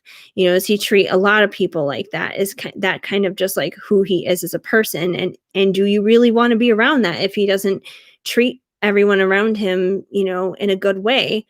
Like, obviously, if he's toxic and he's abusive and stuff like that, then, no, run, girl, run. But otherwise, if it's just like human flaws and disappointments, like, we can work through that. Because the thing is like, every single person that we're connected to in some kind of relationship, it doesn't matter whether it's romantic or otherwise, we're all going to experience disappointments with other people because they're flawed and we're going to have certain expectations upon them that we probably shouldn't have. So, there's a give and take with that. So you kind of have to give people grace to be themselves and to make mistakes. And sometimes hurting you does wind up happening. So, you kind of have to ask yourself, like, how much is this worth to me? But if it is worth it, have that courage and have that confidence to take that step forward, basically, and go for it. Let's see what else we got. Because, love takes work. I mean, it should be healthy and it should be whole, obviously, but it does take work. Like, it just isn't some like magical thing that morphs all by itself or anything. All right, we've also got key lime pie, good omens, luck, and blessings. So I feel like, luck is on your side, blessings is on your side, favor is on your side. I feel like good things can happen out of this if you give it a chance. If you take that step of courage, if you have confidence in the situation, like, don't put all these expectations on him thinking like everything has to go perfect and everything has to go amazing and everything has to go great and he has to do everything right, because he probably won't. And he's probably still going to screw up, and he's probably still going to be a guy and say and do stupid things and do stupid crap. But, like, you kind of have to step back and, forgive him for where he goes wrong. Us as girls, we got our monthly flow, and we're not exactly the nicest people around that time either. So, yeah, but I feel like for the most part, you get you get past like the day-to-day stuff that can be annoying, and it can be a really beautiful thing. So, there's definitely good vibes there, good omens, luck, blessings. You just have to like step out and find out. Have the courage, have the confidence, and it can be scary, like, and I get it because I'm kind of in the same boat right now in terms of like taking a step of faith and having courage and confidence and having to say something to somebody myself. And it is scary. And I'm really afraid of what his reaction or lack thereof is going to happen with that. But that doesn't mean that I shouldn't do it. And, a long time ago, I heard this phrase, do it afraid. Just do it afraid. It doesn't matter if you're shaking in your boots, do it. If you know it's the right thing to do, if you know in your heart that's what you need to be doing, do it afraid. So, and we have butter pecan, reason, market, sell. um, so yeah, I feel like that's kind of where you're at right now. You're kind of reasoning with yourself. You're kind of overthinking this. Yeah, you're trying to like sell yourself on should I or shouldn't I, should I or shouldn't I? And the thing is, when we're reasoning, when we're overthinking, we are, stepping out of that intuition. We're stepping out of trusting our own heart.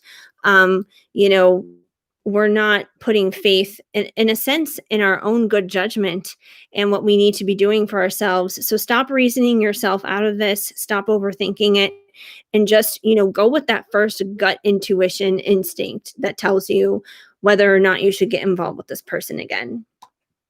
But from what I can see here, it's overall good stuff. And this could be a really good thing if you just, take the leap of faith and give it a go. So hopefully that helps you. All right, let's see who is next. Scrolling through here. I'm all screwed up with this chat thing because it got so messed up earlier. Okay. Let's see, where did I leave off here? I just got Lisa's question. I finished Queen Bee's question. Glipper. Hi, can I know what's coming towards me in love? Yes, Glipper, you can definitely find that out. So let me answer Glipper's question. What is coming in love for Glipper? Okay. I'm going to go with Amira's love oracle for this one. Am I opening it on the right side? Yeah. I'm good. All right, Glipper. Let's see what's coming for you in love. Let's see what's coming for Glipper in love. All right. Hopefully next time the chat doesn't get all weird like that. That was so annoying. I was like, I don't know what's going on. I can't see anything. That was so weird. Okay. What's coming for Glipper in love? Okay, well, we have children here. So I don't know, maybe you have children, or this could be an indication that maybe someone that you're about to get involved with already has children, or it could just simply mean that children is in store for you in the future. So somewhere in there's children involved, even if it's not like children necessarily like in the typical way of like you having children already or them having children already or you having children together. It could also be like your inner child. It could be that as well, that somebody is going to be, coming into your life who really awakens your inner child and makes you feel young and youthful and playful and things like that. But there's definitely like a childlike link that's coming through. Let's see what else we got for Glipper. Coming in for love for Glipper. We've got true gem. So I feel like whoever it is that's coming in definitely sees you as a true gem. They see you as someone who's sparkling and radiant and just shining in all of your beauty and glory. Like they just find you to be one of a kind because, gems are unique and, they're not supposed to be just like all the same. They're all supposed to be different and glorious. So I definitely feel like, um, whoever it is that's coming through, they see you as someone who's unique and different and just amazing. So that's a good thing. Let's see what else we got here for Glipper. We have work. So I don't know what you do for a living, but maybe this is someone that you may wind up meeting on the job, or it could be someone that you already work with, or something like that. Or it could be work is just very important to this person. Maybe they're a Capricorn or something like that. Capricorns are very hard workers, and they like to work. They do that a lot. So it could be that too, but there definitely seems to be a work connection here as well.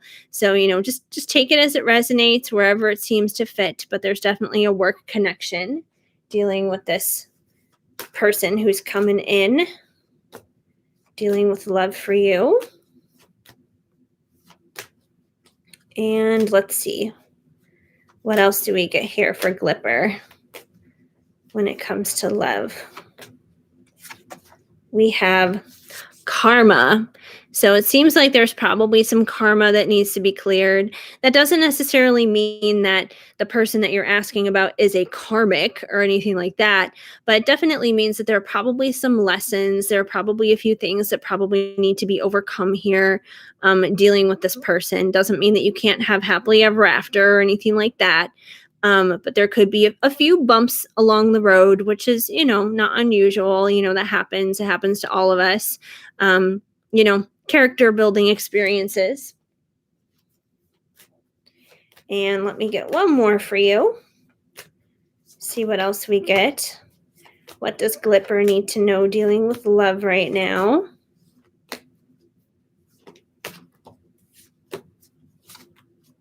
We have wallflower.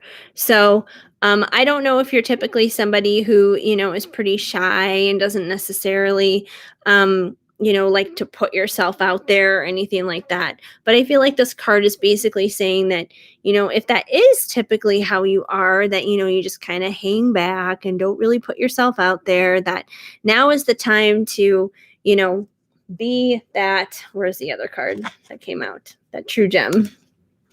Be that true gem and come out of your little box there and start sparkling and shining and putting yourself out there for the world to see, for your person of interest to see.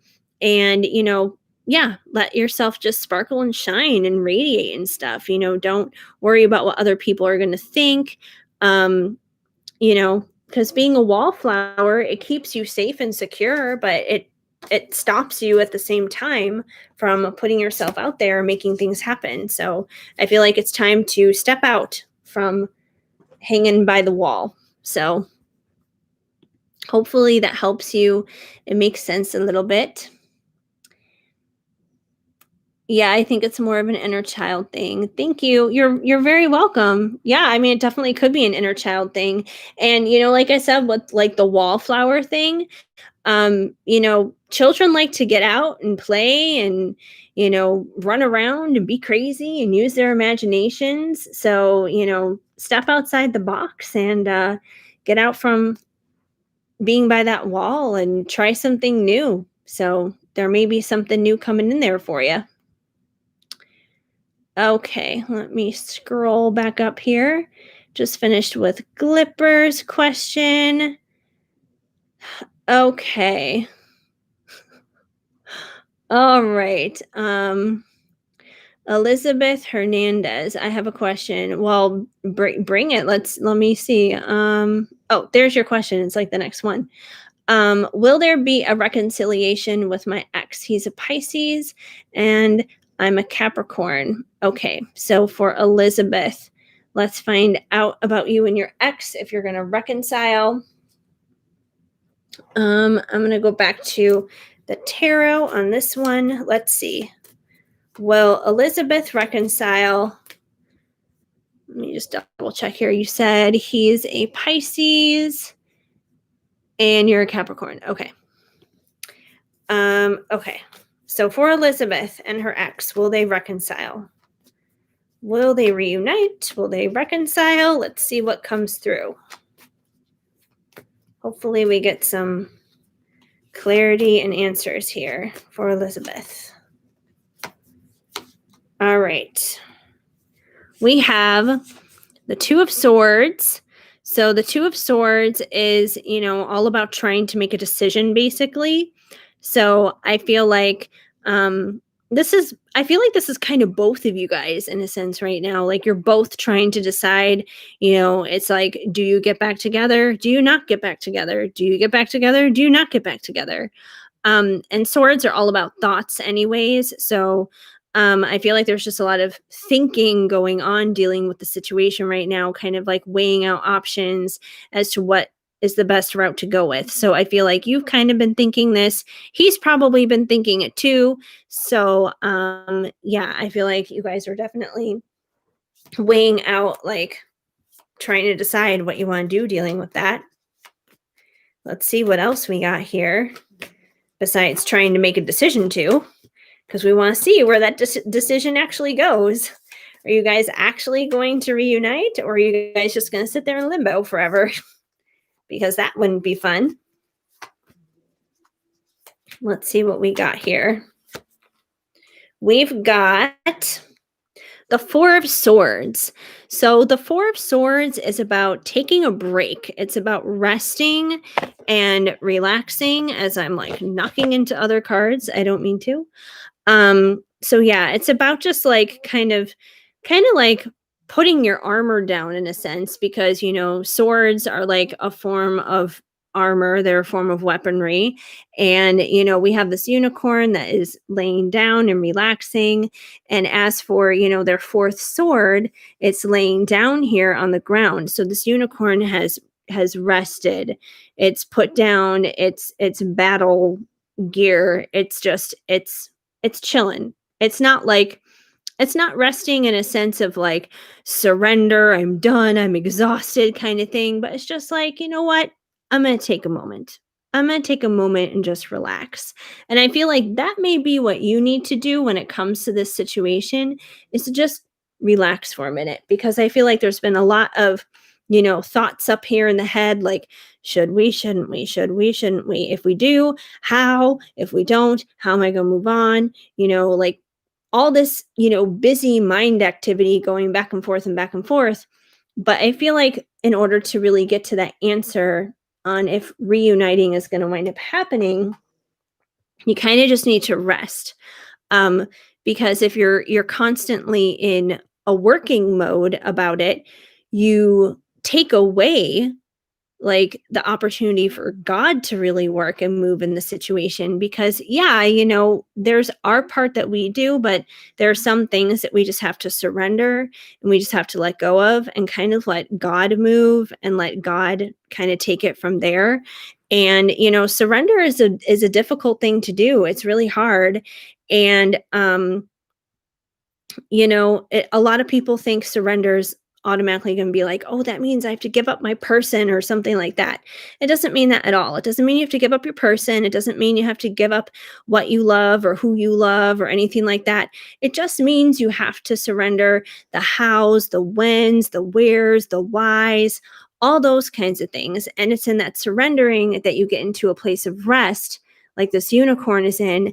And when you're resting, that's when God can start to do what he's doing, because then he can start answering the hows, the whens, the wheres, the whos, the whys, all those other kind of things. Because when we're trying to figure it out for ourselves, we're trying to answer it for ourselves, but we don't have that answer. God has that answer. So I feel like you just kind of like need to put that sword down and rest. And that doesn't mean that, you guys can't reunite, because I definitely think that it can happen, but you need to, kind of chill on how that's going to happen, how that's going to progress. But let me see what else we got. Okay, so for Elizabeth and her ex, are they going to reunite? What else do we need to know dealing with this situation?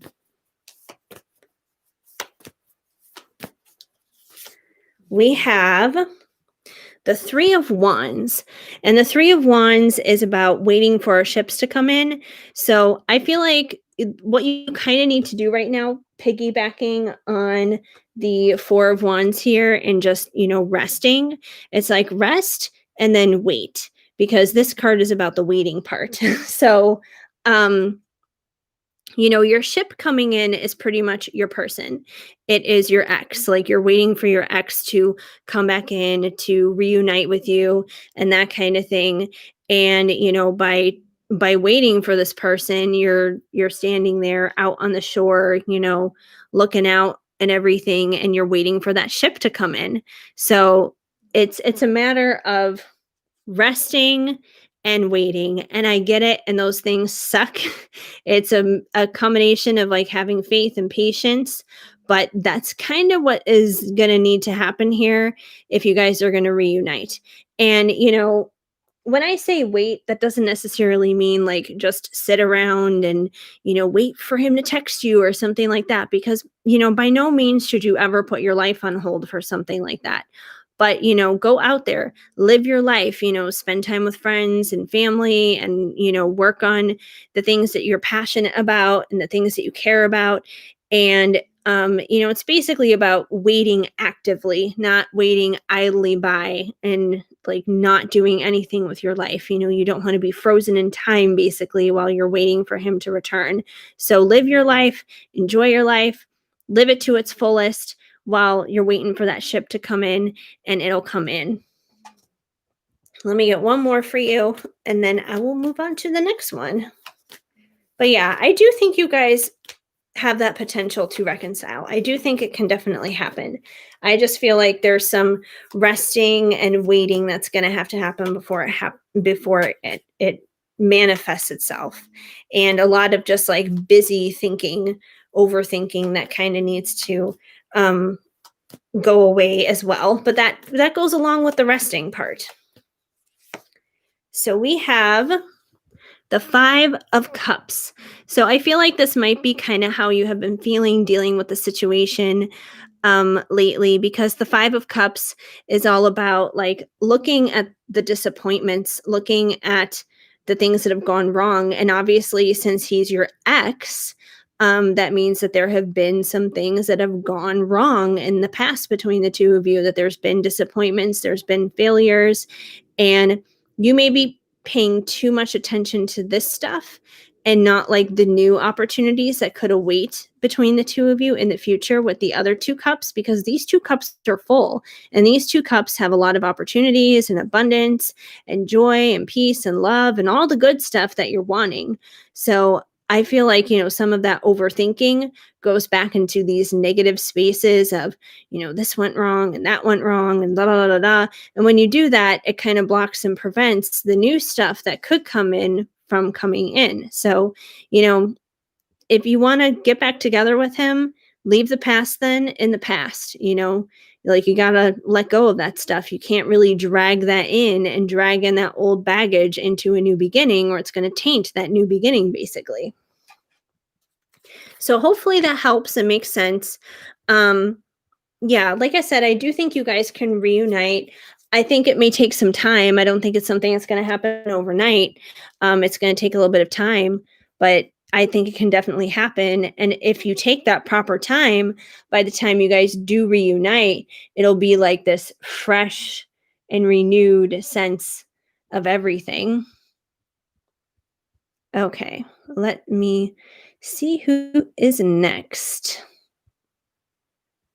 Alrighty.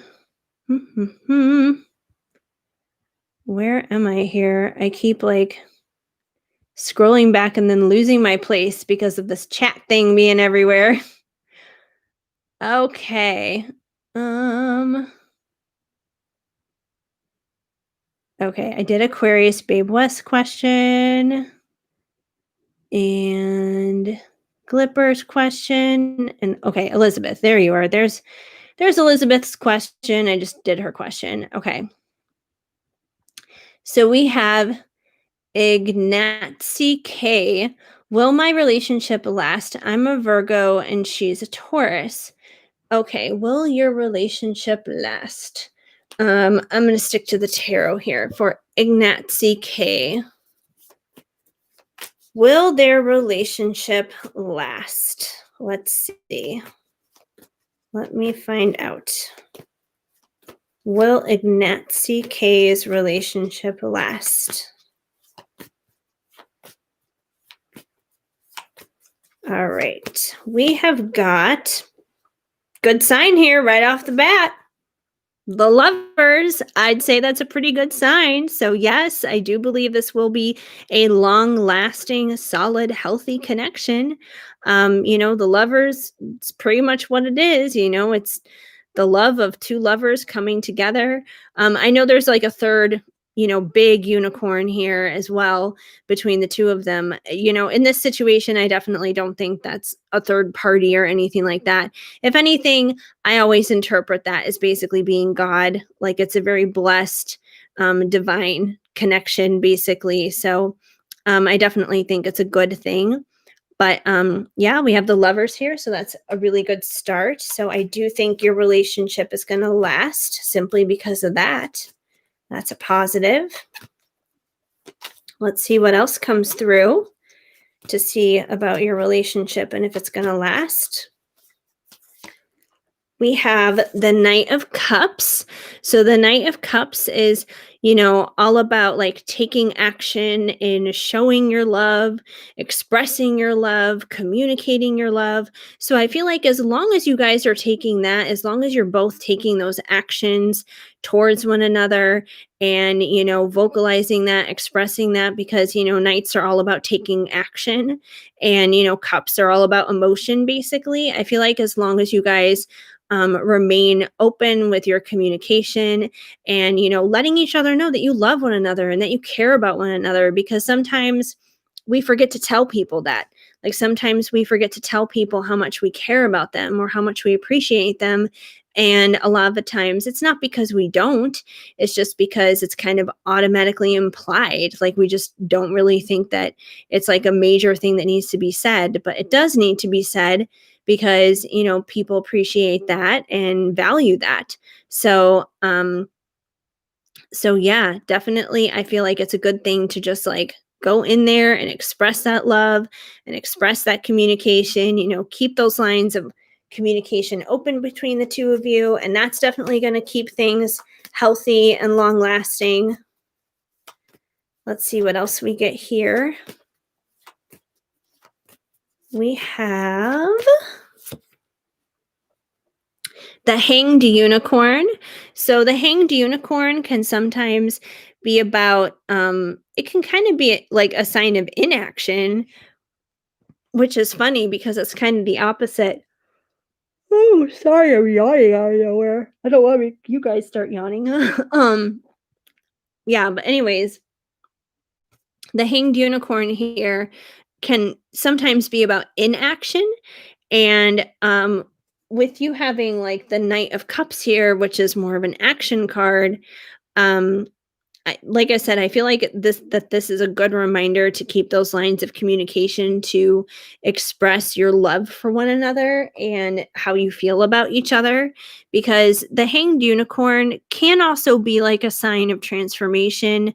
I always think of like a butterfly fly basically with this card, because there's usually nothing happening on the exterior. There's usually nothing happening on the surface, but internally there's a lot of change, there's a lot of transformation happening, there's like a change of perspective that's happening, and it's like the person is going from a caterpillar to a butterfly in a sense because of that. So that could be something that your relationship is going through. Your relationship could be going through a transformation right now where it's transforming from a caterpillar to a butterfly. And it could be that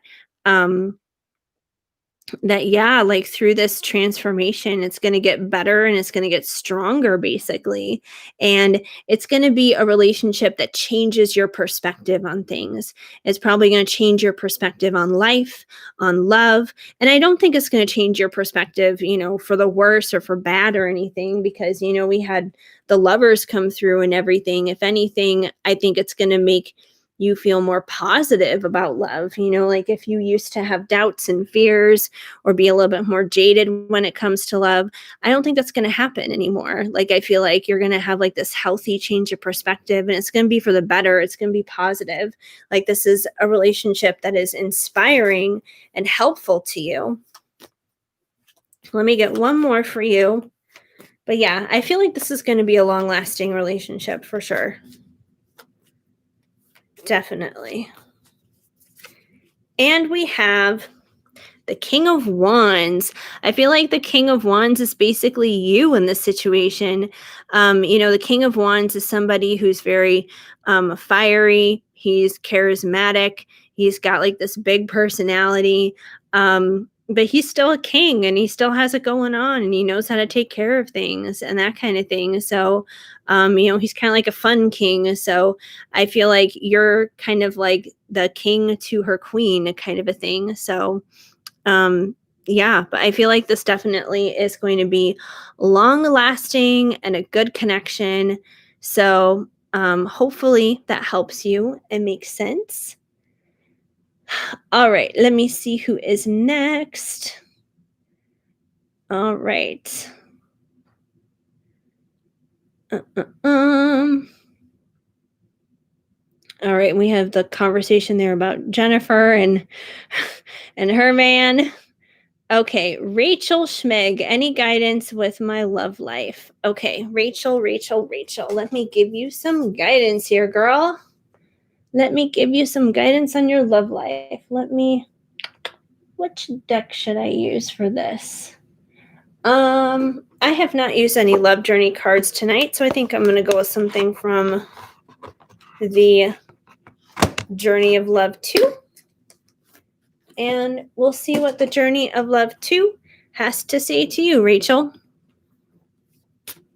All right. What do you need to know right now about your love life, Rachel? What does Rachel need to know at this time dealing with her love life? Let's see what we get here.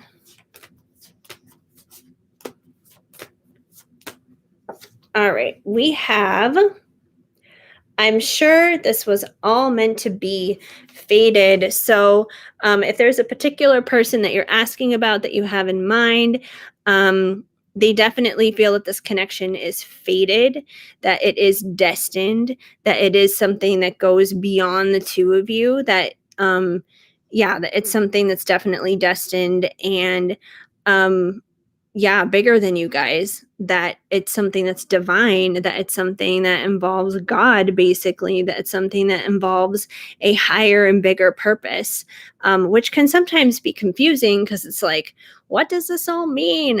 What's going on? But there's definitely like this bigger purpose involved for the two of you, and it's something that was always meant to be. And let's see what else we got here. What else does Rachel need to know right now?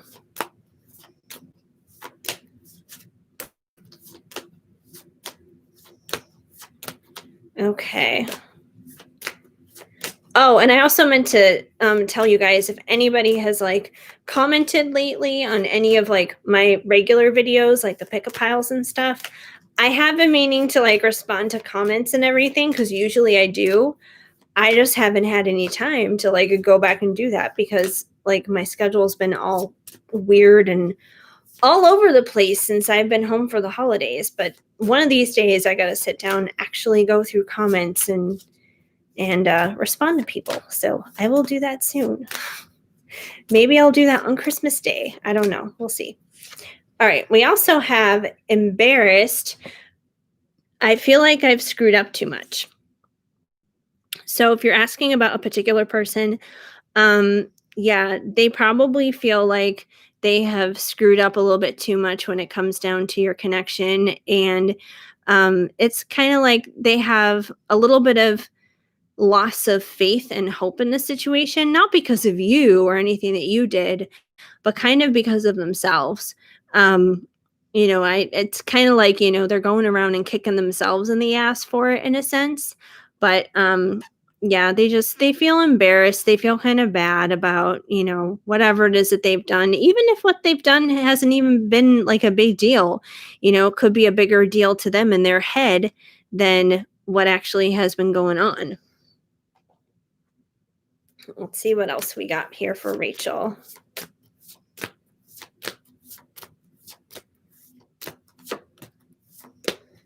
We have illuminate. You've brightened my path. So, even though this person may have felt embarrassed, and even though this person, may feel like they've screwed up too many times, I feel like they see you in kind of like a higher light. I mean, I know there's no card here that has come out saying pedestal, but I almost kind of get like pedestal kind of vibes.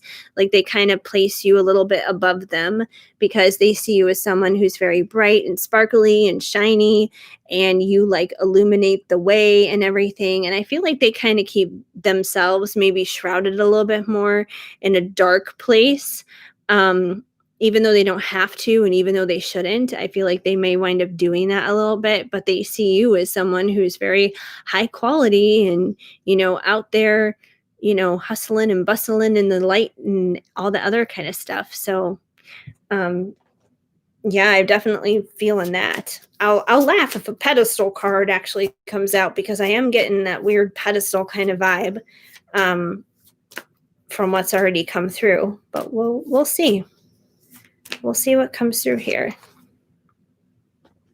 Ooh, they definitely love you. We got marry me, wifey material fulfillment. So I do feel like ultimate fulfillment is headed your way when it comes to love. I mean, it may not be right now, it may not be this second, but I do feel like it is coming for you. And I do feel like, you know, whoever you're thinking about, whoever you're asking about, whoever you're connected to in your life, they definitely feel that way for you, towards you. They definitely, want that commitment towards you and everything, which I feel like is kind of connected to this faded card. The fact that it's meant to be. I feel like this person feels that your connection is meant to be, and they see you as wifey material. Like they want that ultimate fulfillment and ultimate commitment with you, because it was meant to be. Like it was meant to be that you guys would be together for the long haul, basically. Let me get one more and then I'll go on to the next one. And we have resentment. Please don't give up. Let me back in. So, if this person has hurt you or disappointed you in any kind of way, which I feel like is possible, especially if they have felt embarrassed, like that other card mentioned, um, I feel like this person probably feels like if you guys are going to move forward, if they are going to make you, like wifey material and all this other kind of stuff, there's definitely some forgiveness, and there's definitely some wrongs that need to be right, kind of a thing. And the other funny thing that I notice is, I know this is not like a proposal card or anything like that, but he is on bended knee with her. And then of course with, where are you, wifey card? Here it is. Cards everywhere right now. And then obviously with the wifey card, we also have the dude on bended knee here as well. So there's definitely some similarities here. Once again, I feel like this is kind of like that pedestal energy too, where I feel like he kind of looks at himself in a sense like below you, and like you're above him, even though you guys aren't. I mean, you're definitely equals, that's for sure.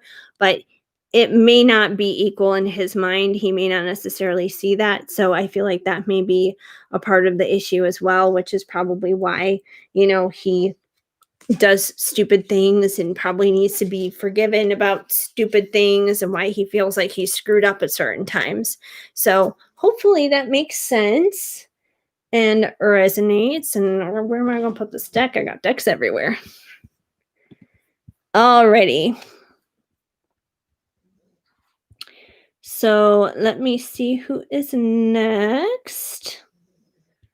Where did I leave off? I got so many comments here. Not all of them are questions, which is fine, but I gotta find where the questions are in the comments. Okay, so I got Rachel's question. There we go. There's Rachel. I'm like, where was Rachel? I gotta find Rachel's question so then I can go on to the next one. Okay. And then Robin and Jennifer are having this crazy conversation here. Yes, DJ Jazzy Jen. That's basically who you are, pretty much. Awesome DJ. Hi SS, welcome to the chat. I just noticed you entered in, which is awesome, and you're very welcome, Lisa. Hi Madison, I'm good. How are you? If you have a question, feel free to drop it down below. I'm still doing questions. I'm also catching up with ones from earlier because I missed what was going on with the chat earlier. It was crazy. The chat got all screwy and I couldn't see it.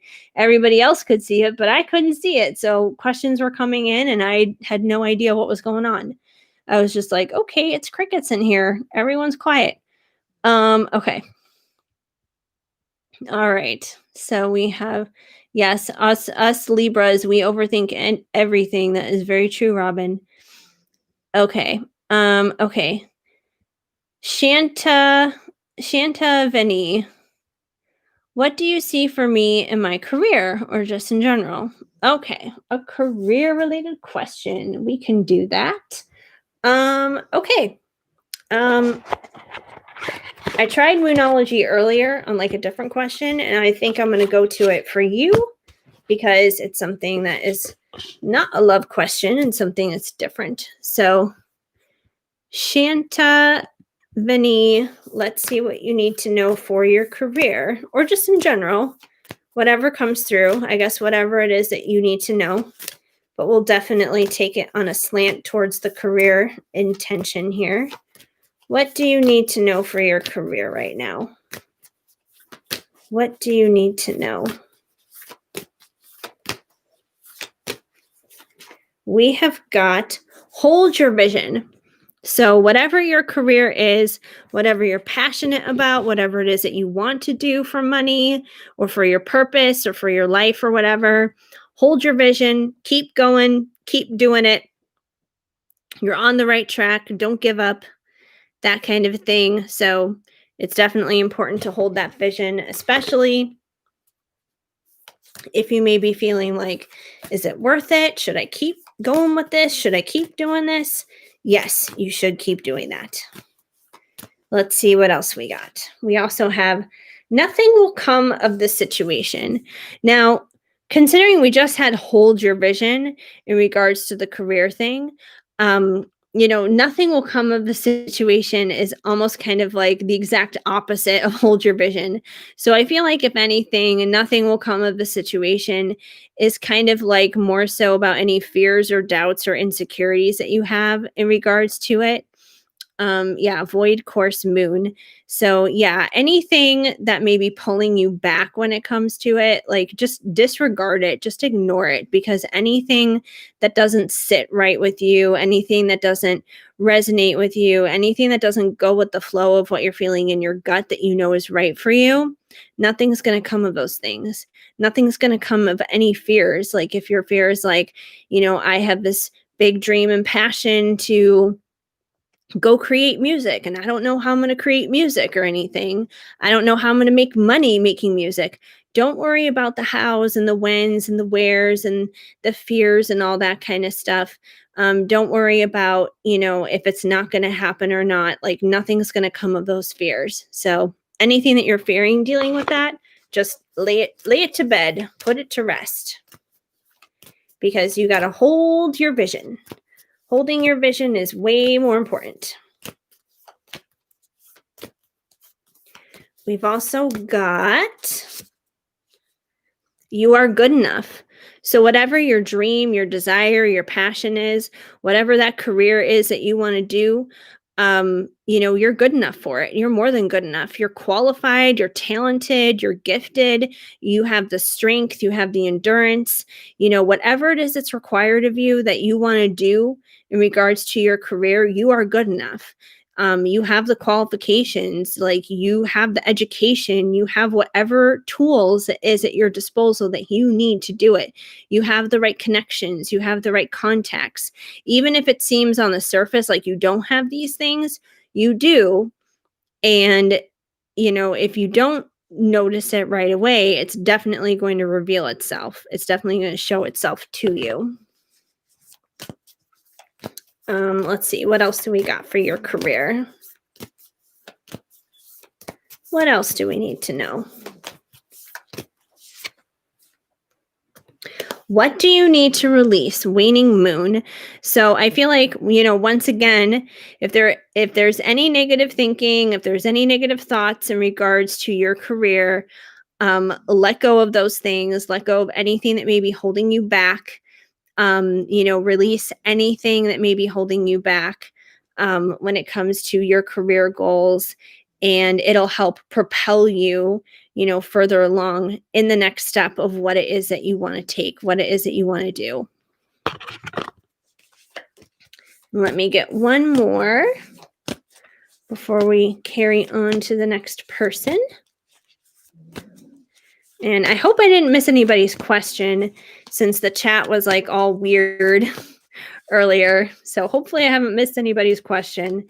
If I did, feel free to repeat it, because I would feel horrible if I missed anybody, because I definitely want to grab everybody's questions who came in. A new start is coming, a new moon. So, I feel like if you are looking for a fresh start and a new start dealing with your career, whether that means like going to like the next level, like trying to get like a new promotion or something like that, or if it's just like starting from scratch and trying a whole brand new career altogether, just like rerouting your entire life with that. Whatever this new start is for you, whether it's just the next level or a new thing altogether, it's time for that new beginning. It's time for that promotion. It's time for that new career. It's time for whatever it is that's supposed to happen. It's going to be coming in. So this could be something that could be coming in, maybe with the new year and stuff like that. So, yeah, I feel like there's some good career stuff on the horizon for you for sure. I think the most important thing is to just not let yourself set you back with that. Just don't let your own mental limitations set you back, and you'll be totally fine. Okay. All right. So, all right. Let me see who is next. Oh, I just noticed Ignati K's comments on the hanged unicorn. Yeah, change of perspective. Yeah, that's what I was that's exactly what I was trying to say with that. Change of perspective when it comes to relationships. That's all definitely a part of it. Okay. Yeah, you can ask another question. You can't actually donate to me at all because I don't have enough followers to actually do that.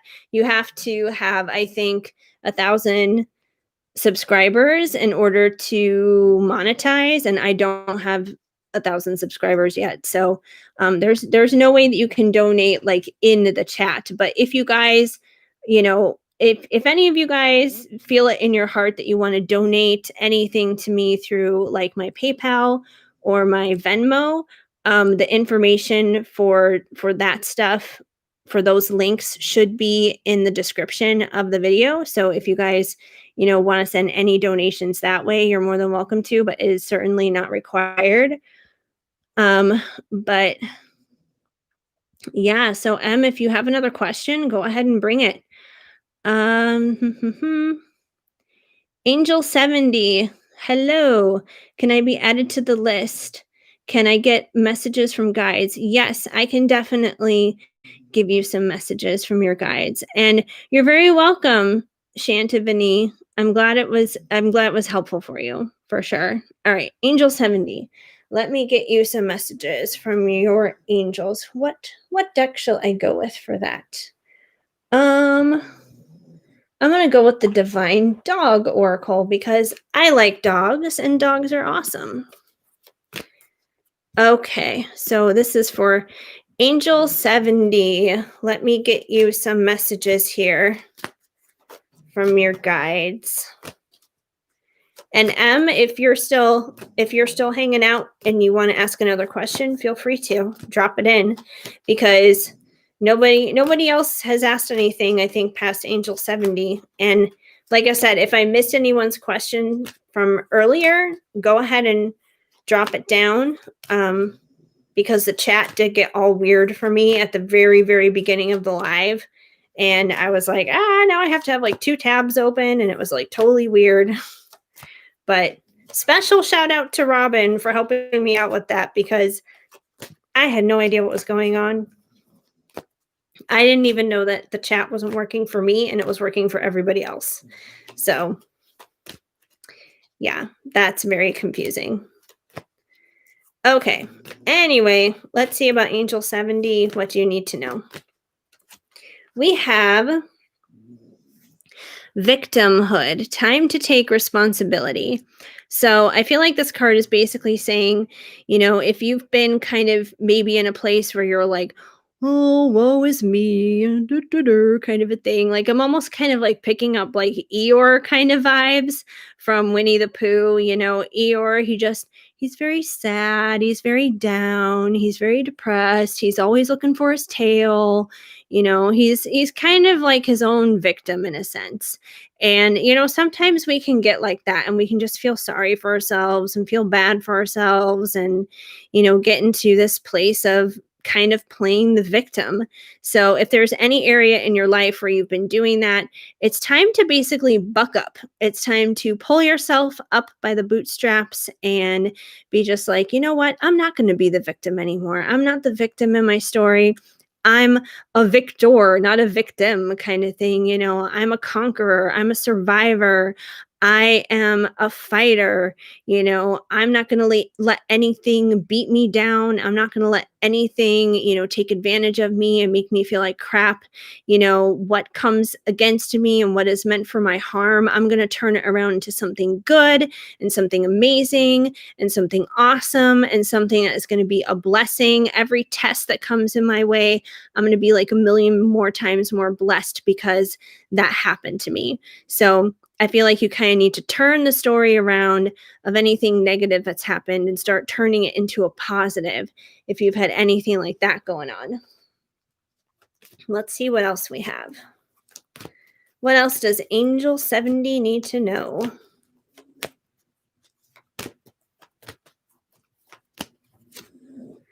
We also have guilt, turn off the alarm, which I feel like is kind of similar to the victimhood thing.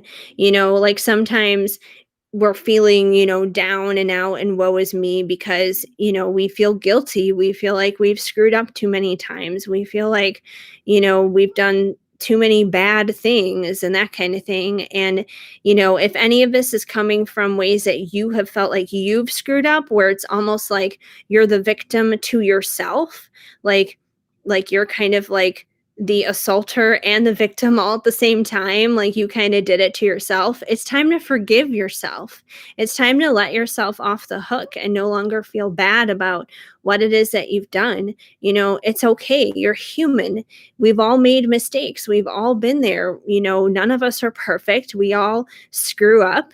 It's just life. It happens, but you can't like keep hanging that stuff over your head. And if you don't have a right relationship with yourself, it's really hard to have a right relationship with anybody else. So you got to forgive yourself and, love yourself and be kind to yourself and be your own best friend, kind of a thing.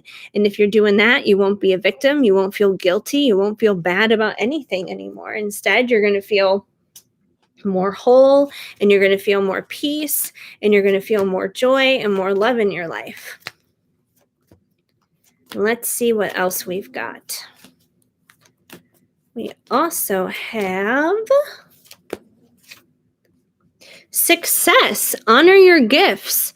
So, even if you have been through difficulties and hardships and challenges, success is available to you. Success can definitely come. And I feel like the best way that it can come is, like I said, letting go of that victimhood, letting go of, the guilt and condemnation and things like that, like letting go of those things and stepping into who you truly are. Because I feel like, honor your gifts is like, honoring who you are. You know, it's acknowledging how awesome and amazing you are. It's acknowledging, what you're here to do on this earth, and just like your own unique talents that nobody else could possibly possess, that nobody else has. So it's time to start feeling sorry. It's time to start feeling good about yourself. It's time to stop feeling sorry for yourself and realizing that, the best is yet to come, basically, because success is definitely the best is yet to come. And the best has to come, because 2020, like I said, it's been a crap year for a lot of us, you guys. It has to get better. It has to, right? And we have expression. Speak your truth. So,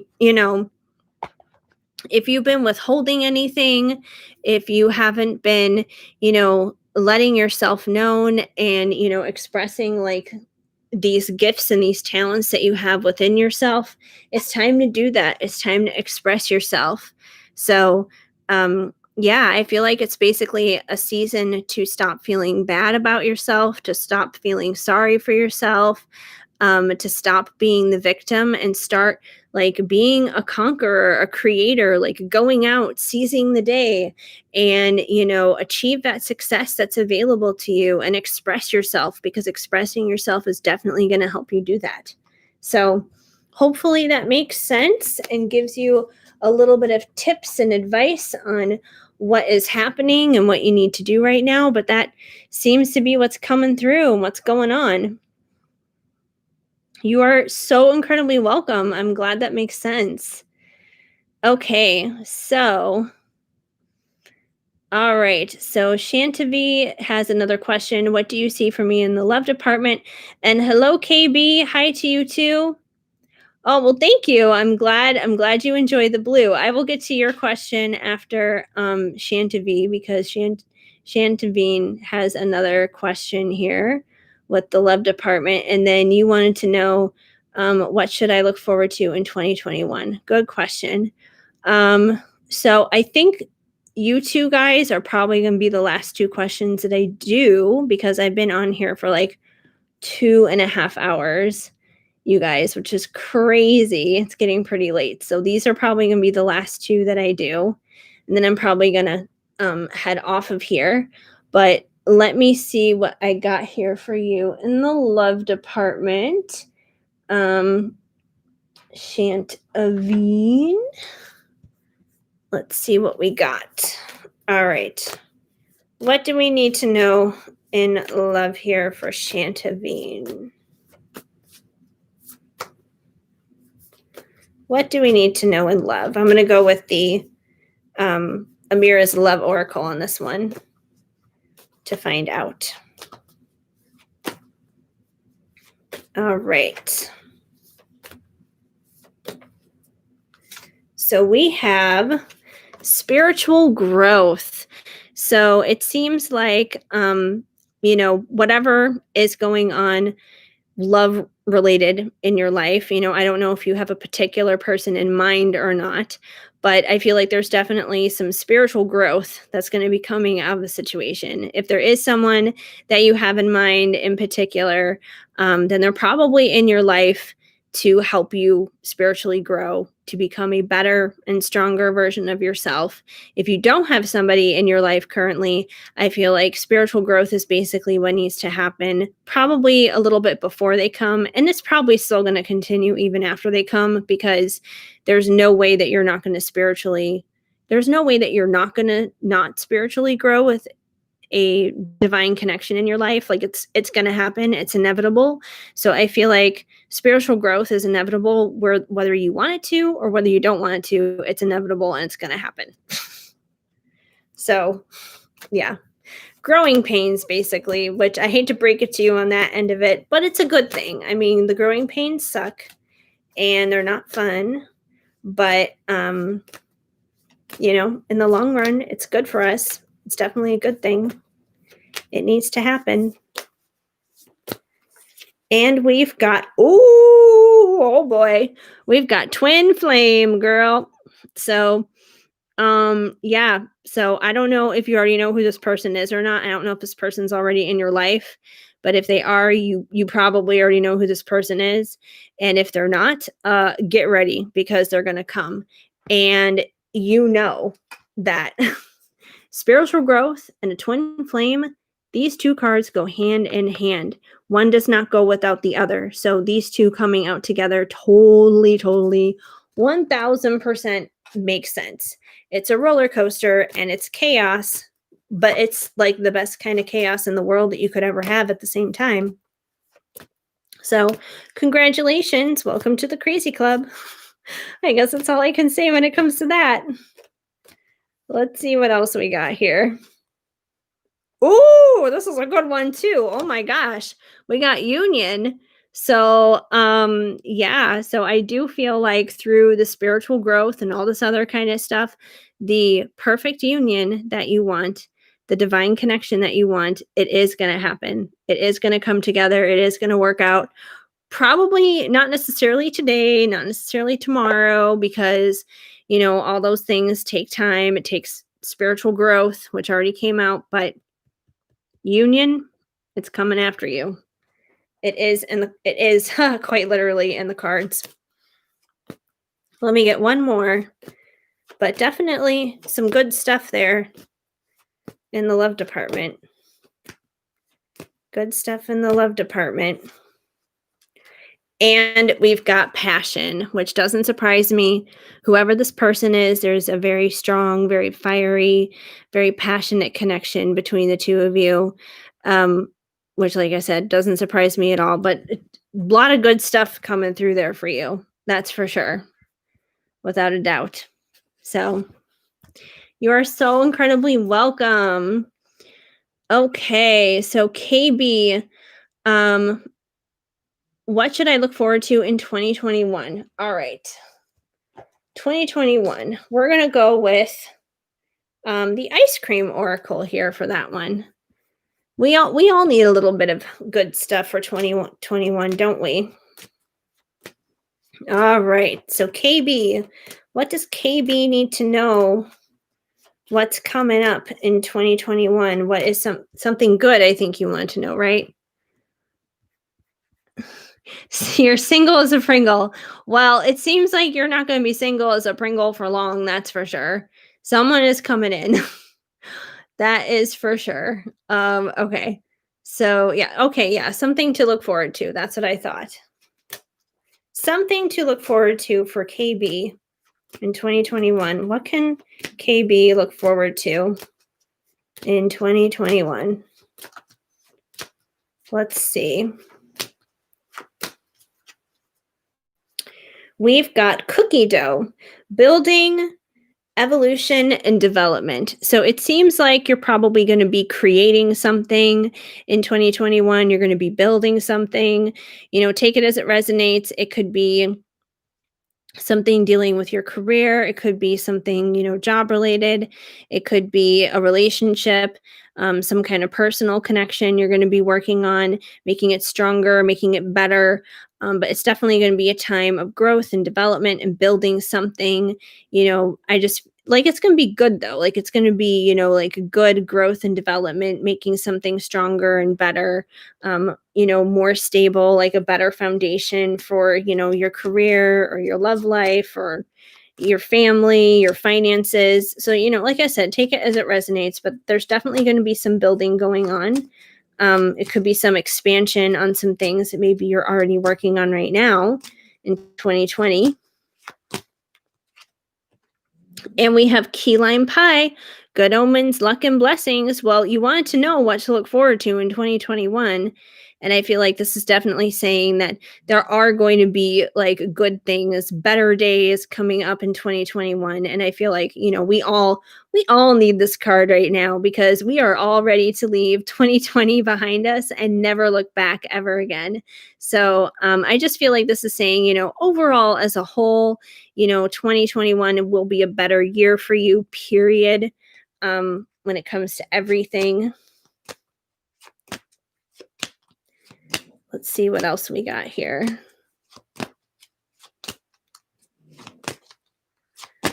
All right, we have got Fig, abundance, fertility, and expansion. I was literally just saying with like the building card that you could be expanding on something. So I feel like, that's definitely going to be happening. And with abundance and fertility, like I said, I feel like there's going to be growth. Whatever it is in your life that you're desiring to grow, I feel like that area is going to grow in 2021. So, take it where it resonates. Like I said, I don't know if this is necessarily something that you'd like to see in your career or within your love life, maybe in both, who knows? But yeah, there's definitely going to be some growth happening, and it's going to be happening through the building that you're going to be doing, through the building and the creating of it. And what else do we have to look forward to in 2021 for KB? We have avocado, self-care, beauty, and healing. So I feel like any ways that you may have been damaged or screwed up from 2020, you're going to be healed from that in 2021. You're going to see better days, brighter days. It's going to be a time of healing and taking care of yourself too. If you haven't really taken care of yourself very much this year, if maybe you've been putting other people first more so than yourself, you're going to actually take time to make sure that your needs are met and taken care of in 2021 as well. Let me get one last one. And then I think somebody came in after you to ask a question, and I'll see what that one is. And we have coconut, protection, purification, and boundaries.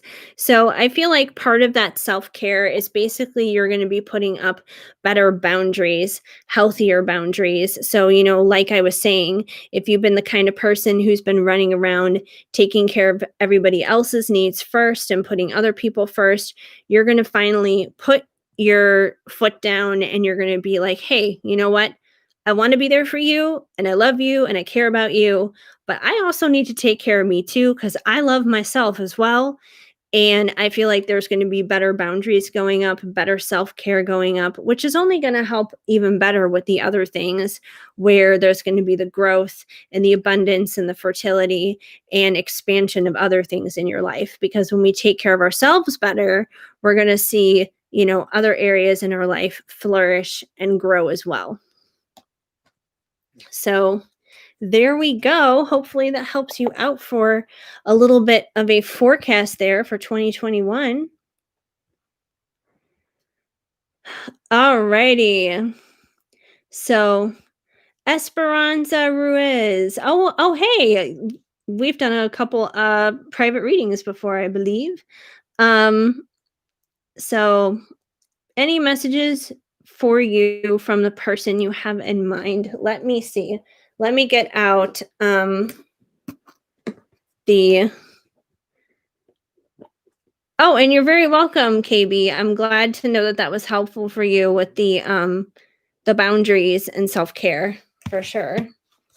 All right, so for Esperanza, let me get out the journey of love for you, and we'll see. Well, actually, you know what? I'm not going to go with the journey of love. I just had another idea. You want to get messages specifically from your person, so I'm going to get out... I know what I'm going to go with. I'm going to go with the Enchanted Embrace, because then we can get like some actual messages like from him. Because I know I know your situation from our private readings. So, yeah. All right. So for Esperanza, what messages do we have from her person? What does he have to say to her right now? Let's see what comes through. Let's see what we got here. Oh, almost had a bunch fall out, but thankfully they didn't. Otherwise, I'd have to go retrieving for more cards, and I'm not going to do that. All right. I can't help falling in love with you. So, yeah, I know you guys have a complicated situation, and regardless of that, he can't help it. Like, as wrong as it may be, it feels right to him. So he can't help but to fall in love with you, basically. And let's see what else we got. We've got I love you, just straight up and simple as that. So he definitely loves you.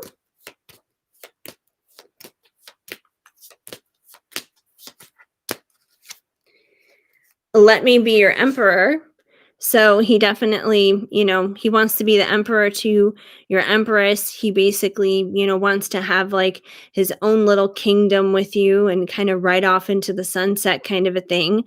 Even though, like I said, I understand your situation is not like the easiest right now, but these are the thoughts of what's happening like within his heart. So even if it's not necessarily something that can manifest externally as of the moment, this is where he's at internally when it comes to you.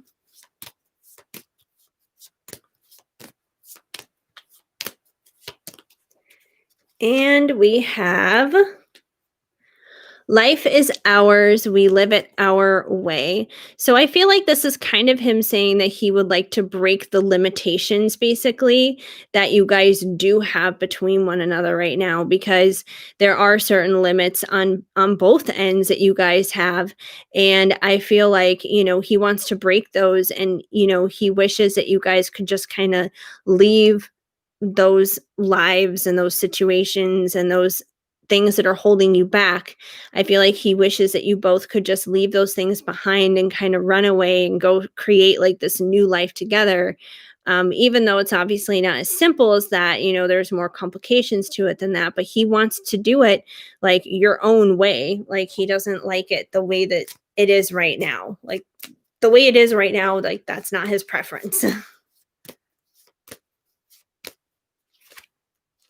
Yeah, and I want to do bad things with you. So he definitely feels that fire and that passion and that heat, that desire towards you. That's for sure.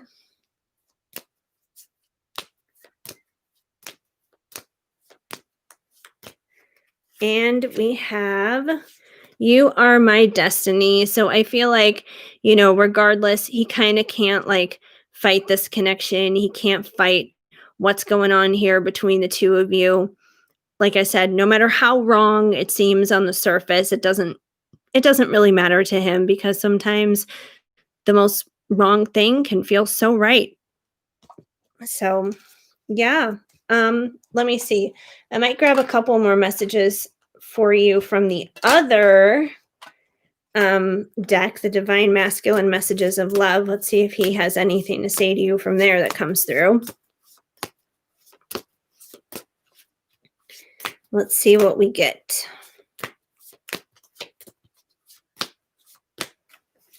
We've got you make me very happy.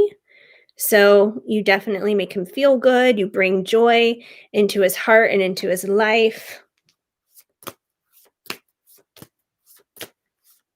And let's see what else we got. I just grabbed two at once, so that's fine. I'll take both of these. We have the firework effect. So, I feel like the firework effect is just kind of like you guys are very like hot and explosive towards one another, not like in a bad way or anything, but just in terms of that fire and that passion and that desire kind of a thing. And we have, I find you irresistible. Well, that's pretty obvious that he finds you irresistible, considering, like I said, I know your situation, and I know it's not like the easiest situation, but you know, like that attraction and that pull, it's still there no matter what else is going on. And let me get one more, and then I'm going to carry on to the next one. And we have nobody compares to you. So I know that he has like this other situation that's going on. So just remember, regardless of what's going on his side, nobody else compares to you. Like that other third party situation and everything, it doesn't matter. It really doesn't matter because, like, quite literally, like the candle here, they can't hold a candlelight in comparison to you. So, um, yeah, it's definitely going to be a process there in your situation. I know that for sure, but that doesn't mean that the love isn't real. That doesn't mean that the love isn't there. And that's kind of what's on his heart right now, and what he wishes that he could say to you that he can't necessarily say to you right now. Okay. So hopefully that helps and makes sense, Esperanza. Alrighty. So let's see. Oh, I'm just noticing all this other stuff from Shantavine right now with Union. Yeah, Union. Oh snap. I was like, wow, that's a really good reading. So yay for you. Okay. So cat 08. Will I end up together with the Sagittarius I'm interested in? All right. Cat 08. Let me see. I'm gonna go with the Crystal Unicorn Tarot here for you. You are very welcome. Let's see what comes through. All right. Will you end up with the Sagittarius that you're interested in? They must have just had their birthday recently because we're in Sagittarius season right now. But I know Capricorn is like right around the corner. Capricorn's coming up for really soon, I think. I can never keep the dates straight on when those things start and end, aside from like myself. But anyway, let's see. Let's see if you guys will end up together. We have the Nine of Pentacles, which is a good start. The Nine of Pentacles is basically one pentacle away from the 10, and the 10 of Pentacles is ultimate fulfillment. So I feel like your current energy right now is kind of like this single, sexy, very confident on your own type of energy. You're somebody who, you're fine where like you don't necessarily need another person. You don't like need a relationship to validate you or to complete you or to make you happy. But if your ultimate fulfillment is having that relationship, that would be like your 10th pentacle, and it's like you're just one pentacle away from that. So I do feel like there is that potential for you guys to wind up together, especially if you're staying in this energy, because this energy is very confident, and it's just like it's a feel good energy. It's somebody who pretty much has everything else already together, and they're just they're ready for kind of like the cherry on top. It's like you've already got the bake caked and you've got the frosting on and everything else, because it's like you are that cake, but you're just waiting for that, like that one topping to be added basically on top, which would be that person. So I feel like you're pretty close to getting there, that's for sure. Let's see what else we get. Will you end up with that Sagittarius?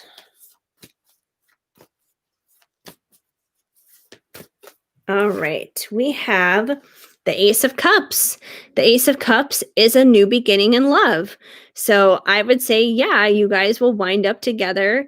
There is a new beginning of passion and emotion and love and all those good things that are going to wind up happening. So, yes, this is definitely like a yes, it is going to happen type of energy that is coming through, which just backs up everything that I was already saying with the Nine of Pentacles. So that's positive. Let's see what else we get here.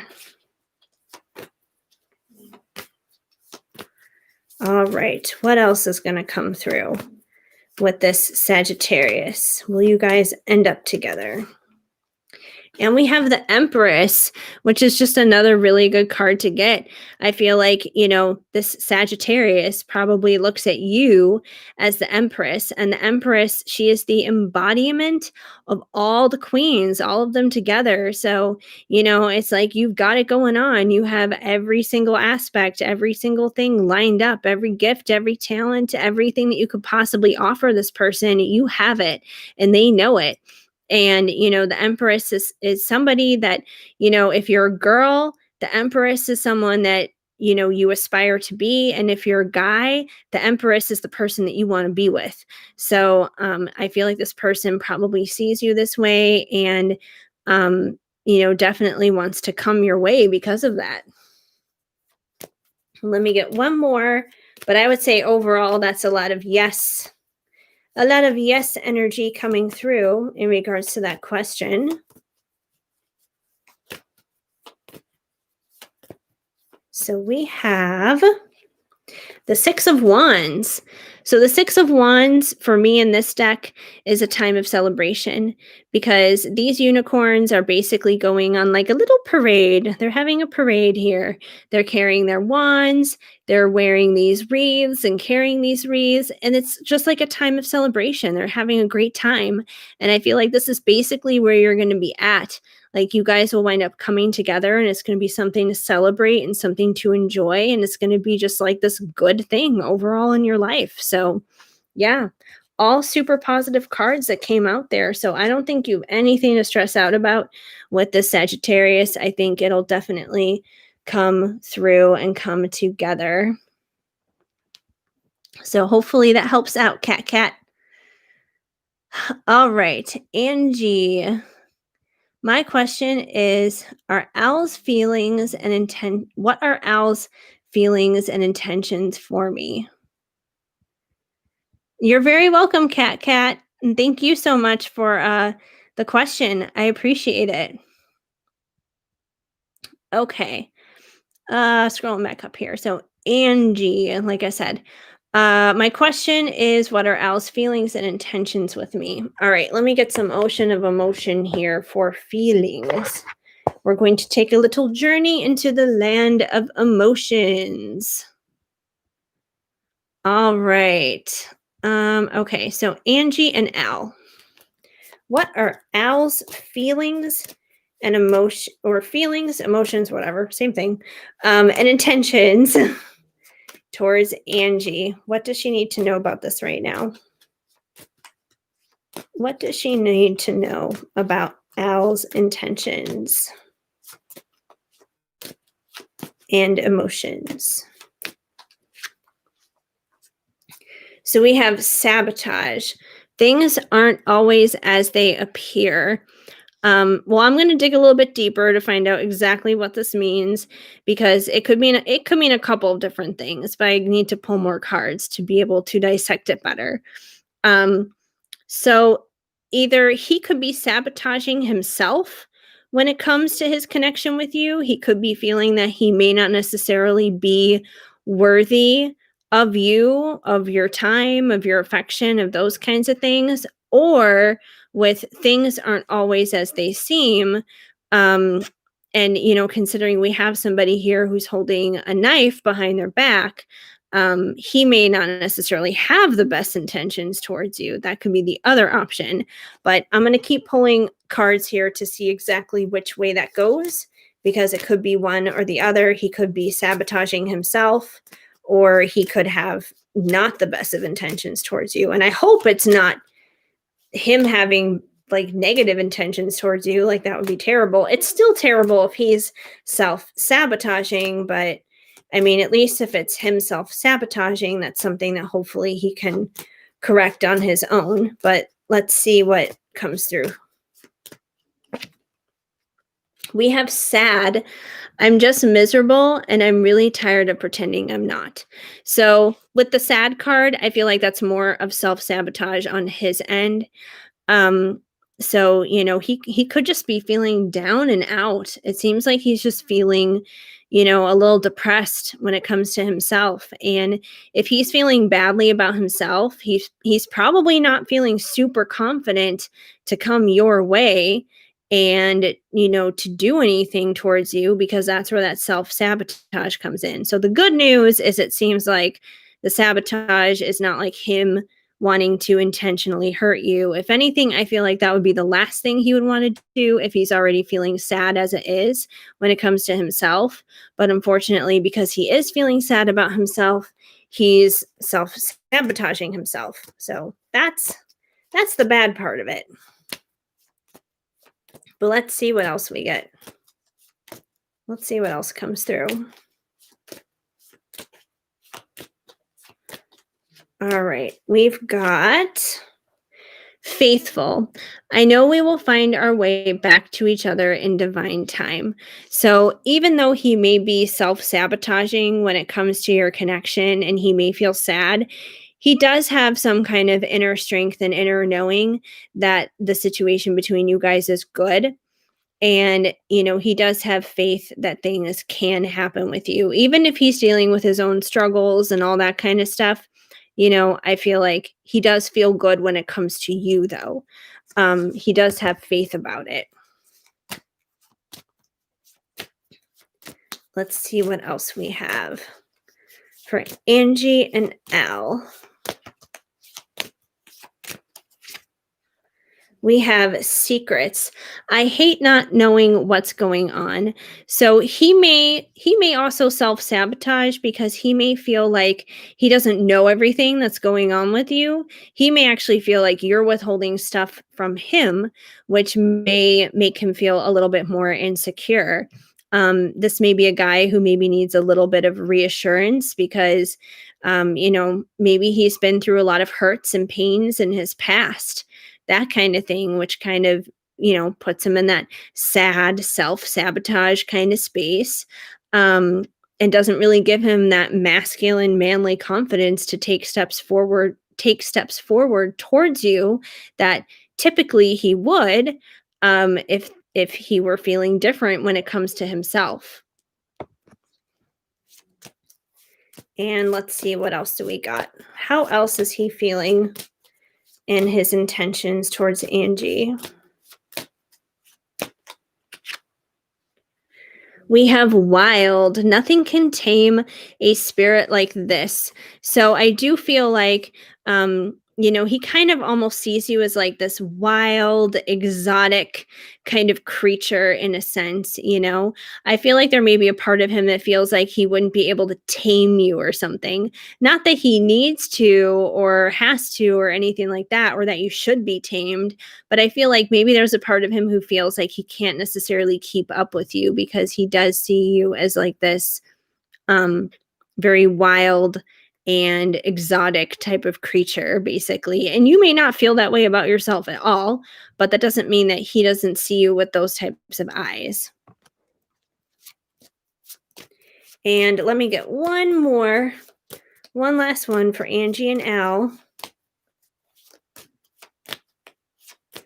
And we have bored. My life is dull and unfulfilling. So once again, I feel like, that's kind of how he's feeling about his own life right now, his own sadness, his own self-sabotage.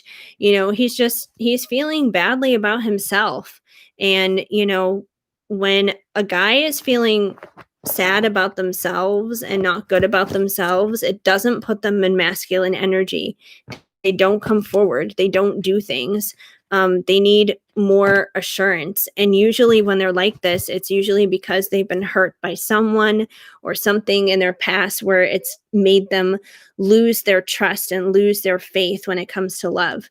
So I don't feel like he doesn't have faith with you because the faithful card did come out. I feel like he does see that in you, and he does like see you as a beautiful and amazing person, but it's not you who's the issue, it's himself that's the issue. And I totally get this because I'm kind of going through a very similar type of situation myself right now. But yeah, it's nothing negative towards you. It's really himself that he has the biggest issues with. But I feel like if he can, overcome that, and if he can work through that, then he may be able to bring himself towards you in like a healthier, better version of himself where you guys could possibly work things out and go somewhere. So hopefully that makes some sense and helps you out. All right, so that was Angie's question. Hi, Sania. Oh, thank you for subscribing. I really appreciate it. Hi, Jenna. Welcome to the chat. And you're very welcome, Angie. I'm glad it makes sense. Definitely not an easy situation. Um, I am trying to wrap it up here, you guys, because I've been on for over 3 hours now, and it's after midnight for my time. So I am getting pretty tired, to be perfectly honest. So I'm gonna try and wrap it up and make Jenna's question my last question of the night. So no more questions after Jenna. Okay, so let's see. Because I think we have Angel Carlos and Jenna, and I think that's it. But there's been some people who have been coming in who have been late, which is why like new questions keep coming in. So yeah, if new people come in, just let them know that no more questions are being taken tonight. But just as a reminder, you guys, I am going to be live tomorrow night on Instagram. So if I don't get you tonight for whatever reason, just go over to my Instagram, 9 p.m. Central Standard Time. I will be over there doing a live reading as well. So, but I need energy to do that tomorrow night. Okay. All right. So let me double check here. So let me get to Angel Carlos's question first, and then I'll take care of yours, Jenna's, because Angel's came in before yours technically, even though you did like say hello first. Okay. My person, Catalina, what are her feelings for me, and what happens if I tell her I like her? Oh, and thank you for liking and subscribing, Angel. I totally appreciate it. I totally appreciate all you guys for liking and subscribing. I missed you, Sania. What was your question? I saw you mentioned you subscribed. Oh, there's your question. Like I said, I'm so sorry. It's after midnight for me and I'm tired. So I'm sorry if I'm missing questions. Okay. Let me get you first, Sania, and then I'll get to you, Angel. So, okay, just so you guys know the order of how I'm going in right now. I'm gonna take care of Sania right now, then Angel, and then Jenna. Like I said, you're gonna be the last one because I think yours came in last. So that's the order I'm taking you three in. And then that's a wrap for tonight. So if you guys see anybody new come in that's not you three, just let them know we're done. Okay. All right. So Sania, how S feels about you? Can you come together into a relationship in the future? Okay. All right. I'm going to go back to Ocean of Emotion because you did ask how they're feeling about you. So let's find out. Okay, so for Sania, how is S feeling about them? And I think you asked about the potential relationship. Yeah, will you come into a relationship in the future? Okay, will you come into a relationship in the future? Let's see. Let's see how they're feeling. We have anxious. I can't sleep, I don't eat, and I have no sense of inner peace. So I don't feel like, they have no sense of inner peace when it comes to you, but I do feel like they probably get anxious around you, that there's definitely some anxiety. And it may not necessarily like be because of you. It could be kind of like the way that they view relationships. It may be kind of like their perspective on relationships and everything. But I feel like just relationships in general right now gives them a lot of anxiety, and it's probably based out of things that they've been through in their past. Um, and if anything, if that is something that is like preventing you guys from moving forward into a relationship, I feel like that anxiety could be a part of the reason why that's happening. But let me see. Oh, we've got one that just flipped out here. Anger, there's a rage burning inside of me. So I feel like this anger is probably connected to the anxiety.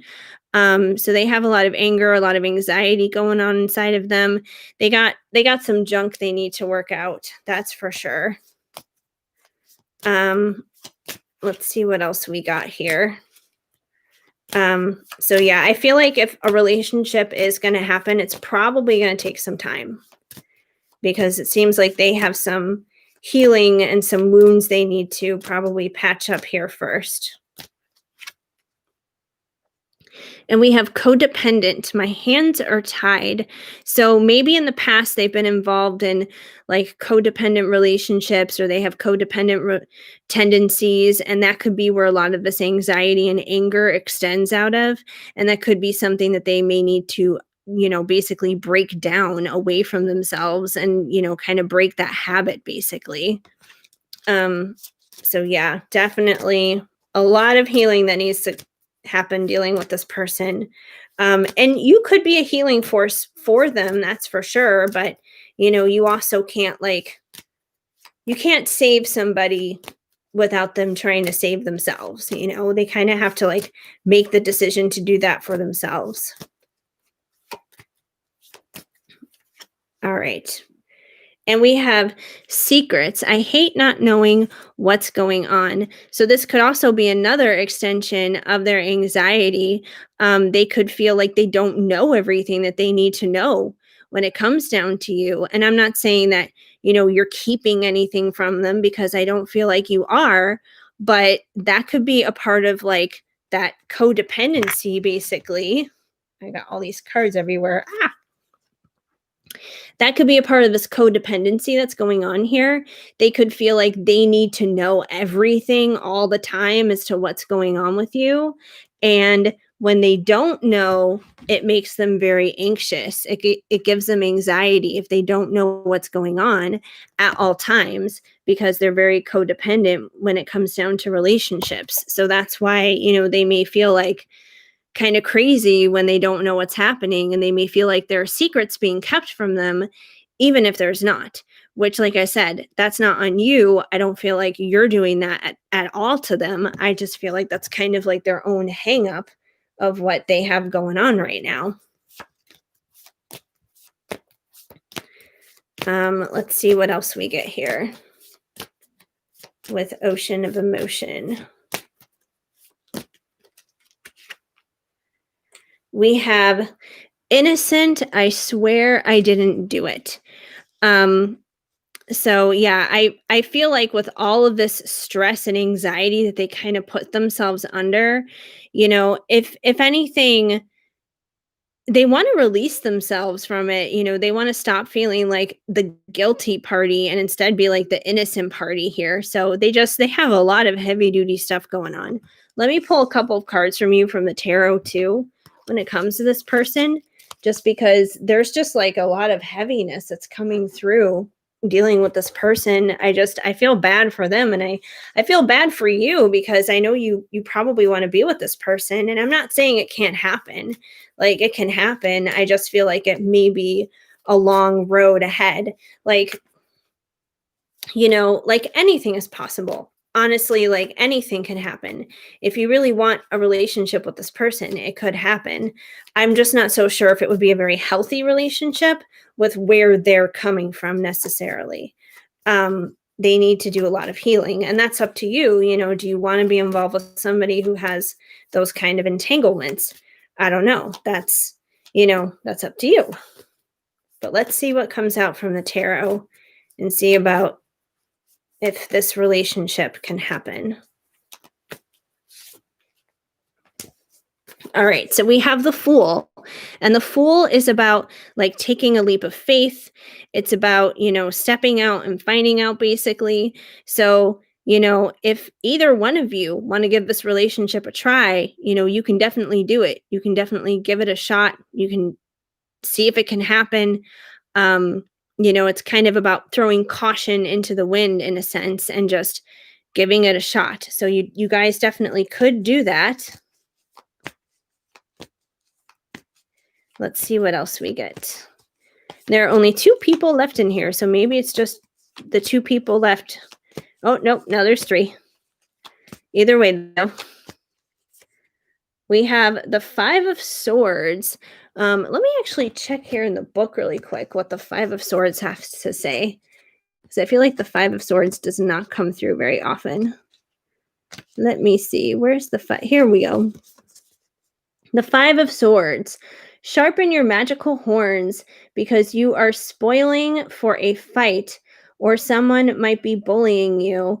The challenge you face is more than likely super unfair and maybe even abusive. If you flipped this card in your reading, then it is telling you to step back, chill, and examine the situation before you jump in with anger. Learn from this, don't fight or fight. Keywords: betrayal, conflict, and tension. Ooh, yeah. So, I mean, that kind of makes sense with a lot of the stuff that was coming through from Ocean of Emotion. It kind of backs that up with, his anxiety and his anger and codependency and those kinds of things. So, I mean, you could try and enter a relationship with this person, but it may not necessarily be the healthiest relationship. That's the thing. Like, they may need to do a lot of healing first when it comes to this. Um, Let me try and pull one more and see if anything else comes through. I wish it was better things that were coming through, but that's kind of just what's happening here right now with this. So, I don't like breaking bad news to people, that's for sure.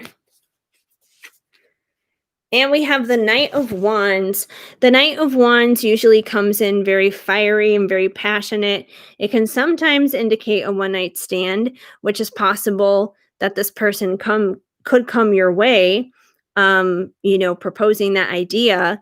But I mean, obviously, if you want something that's stable and committed and reliable and an actual relationship, you're going to want more than just a one night stand. Obviously, you're going to want more than just one night of passion. But I do feel like this person has that capability to come in there and be very fiery and be very passionate. In a sense, like I almost feel like that anger could wind up coming through with the passion because they do seem to have like a lot of that anxiety that they need to release, and that may be like a physical way that they need to release it. So, not the easiest situation. At the end of the day, no one can tell you who you should or shouldn't be in a relationship with. If you really want to be in this relationship with this person, you could go for it, but you know, it's kind of up to you. The cards are saying it may not necessarily be the healthiest. Let me scroll down here to see what you said. I have 2 different tabs open here when it comes to the chat because the chat got all messed up at the very beginning of the live. We are not in a relationship yet. He is sad due to his past relationships. He's not yet come over from his past relationships. Yeah, that's obvious. His past relationships definitely has him really screwed up in the head. And the thing that concerns me is because he's still clearly needing healing from that. He may not be ready to be in a relationship with you right now or anyone. It just kind of seems like he may need to be kind of on his own, doing his own thing so he can heal from that, so he can, be the best version of himself when he is with you. Because the way he is right now may not necessarily be the best. Um, so yeah, hopefully that helps. It may just be best to give him some time, give him some, unconditional love and support, like as a friend at least. I convinced my feelings to him, but he said we should remain as a friend.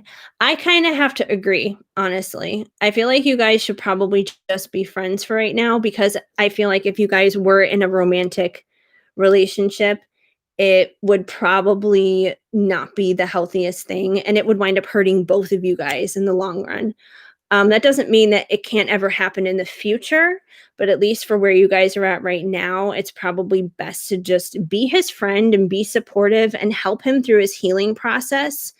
And once he gets to that healthier version of himself, see where things can go, see if things change, and see if, maybe then you guys can connect in more of a romantic level.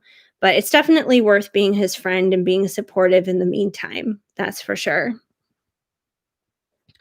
Okay. Hi, Ina. Welcome to the chat. I'm actually not taking any more questions because I've been on for 3 hours and 20 minutes. And it's like after midnight over here, and I'm pretty tired and need to head to bed soon.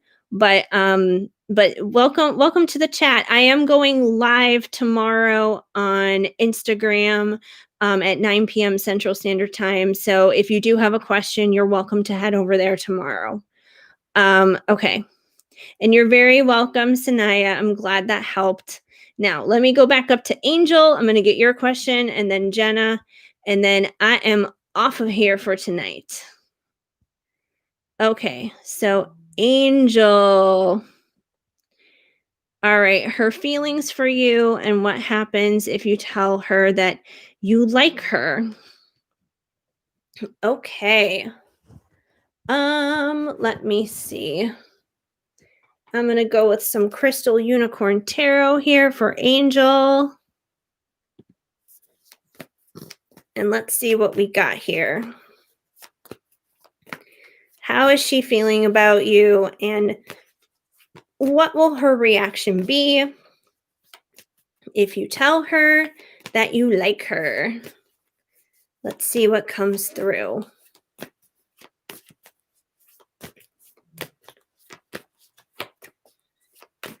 So we have the 9 of Wands is the first one that comes through. I feel like this one, it might be a good one. I'm gonna double check here. I'm getting tired, which is why I'm checking my book. I'm like, I just want to make sure I'm saying the right thing. Um, you may have you may have been wounded in battle, but you are strong and magical. You can handle anything that comes your way. Look within yourself for the confidence and strength that you can get through the final push and across the finish line. Keywords: perseverance, resilience, and confidence. All right. So I feel like this card is going kind of in conjunction to the whole should I tell her I like her thing. So the 9 of Wands is kind of like the wounded warrior, basically. It's someone who has been through the battle, they've been hurt, they've been wounded, they've been through it all, they've seen it all. So I feel like if anything, this card kind of probably represents you. Maybe there have been, girls in the past, relationships in the past or whatever that have been disappointing, where you've been hurt, where you've been let down, that kind of a thing. But you're a survivor. And it's like the phrase, what doesn't kill you makes you stronger, kind of a thing. So I feel like it's only made you stronger. It's only made you better. And considering this card is about confidence and resilience and, persevering through things, I feel like this card is saying continue to persevere. And that means pursue her, persevere, pursue her, and woo her and tell her that you like her. And that's the thing, like one of the reasons why things get so incredibly backwards is a lot of the times, girls get into this energy where they chase the guys and the guys don't sit around, they don't do anything, but girls like it when they're pursued, not in like the, creepy stalker kind of a way. I mean, like literally, I have had guys in the past who don't even really know me, who I'm not even interested in, and they have literally told me to my face, God told me that you're supposed to be my wife. Not like, hey, do you want to go get a cup of coffee? But no, God told me you're supposed to be my wife. And I'm like, back away, weirdo. I mean, as long as you're not coming off like that, like weirdo, creepy, crazy guy, you're going to be fine.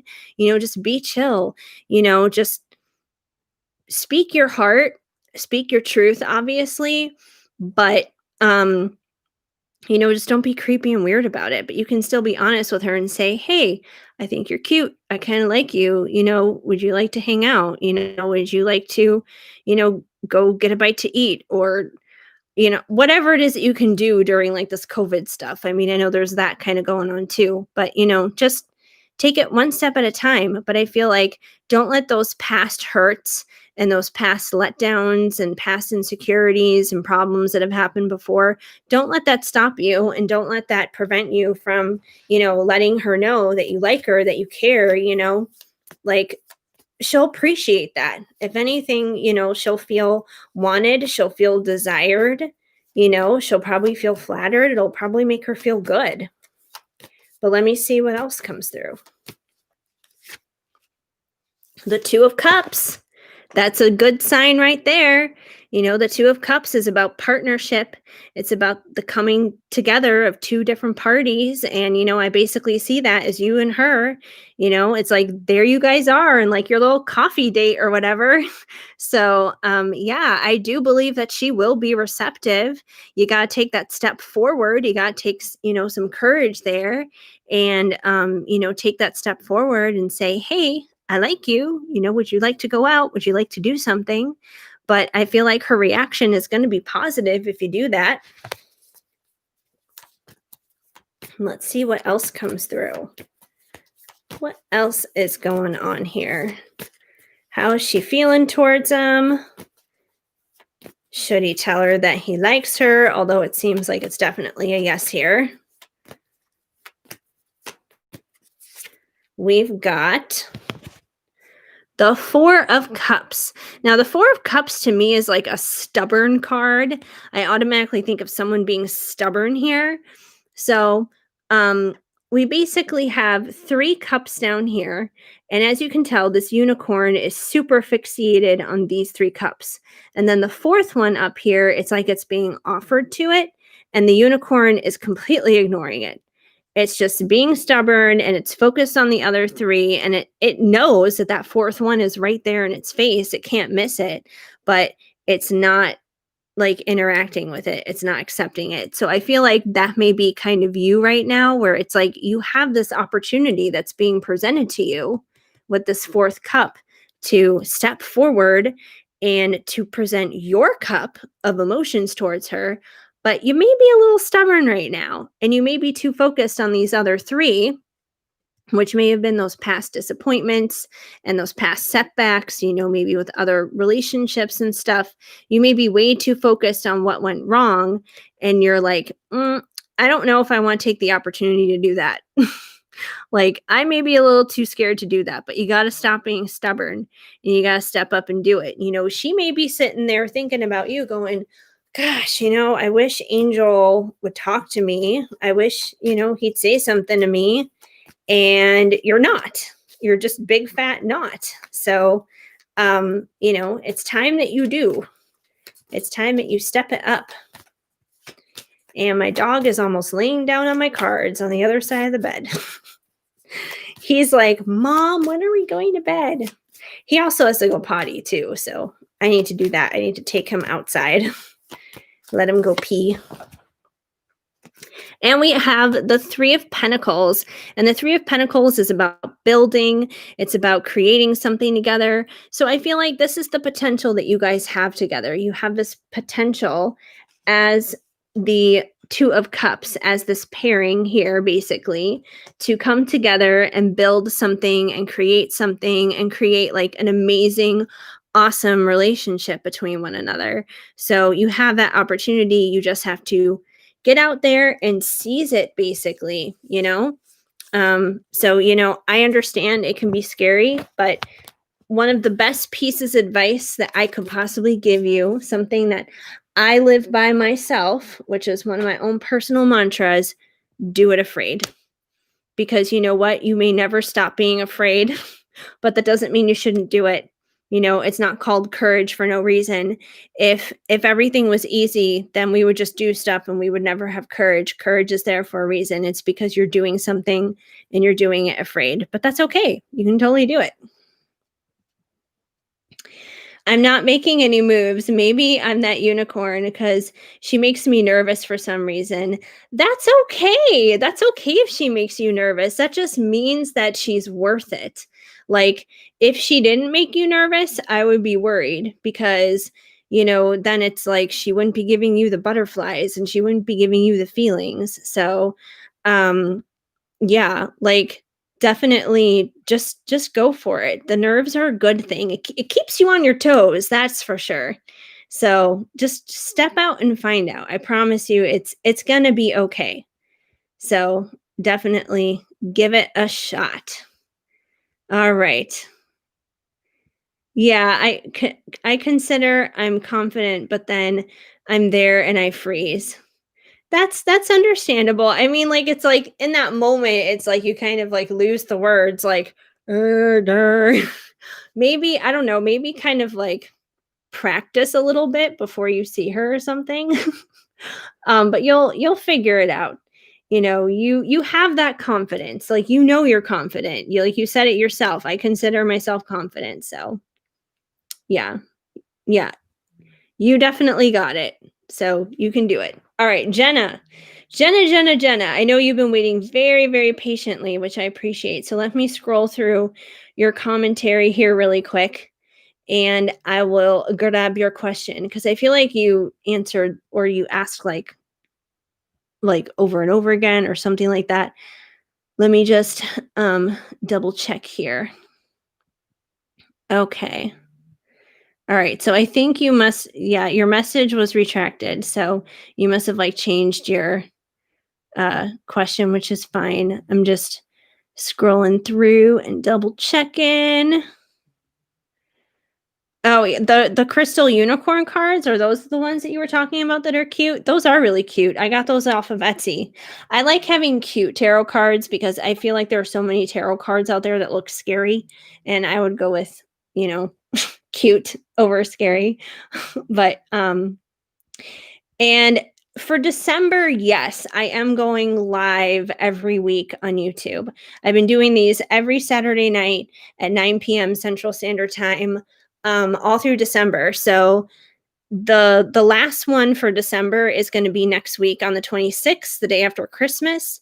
I'm not sure what's happening for January, especially considering I'm staying at my mom's place right now in Chicago and I have to drive back to Los Angeles at some point in January. So when I'm on the road, I won't really be able to do lives or do much here on YouTube.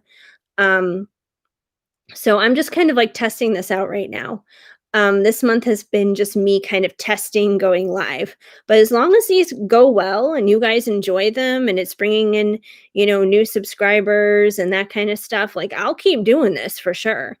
That's not a problem at all.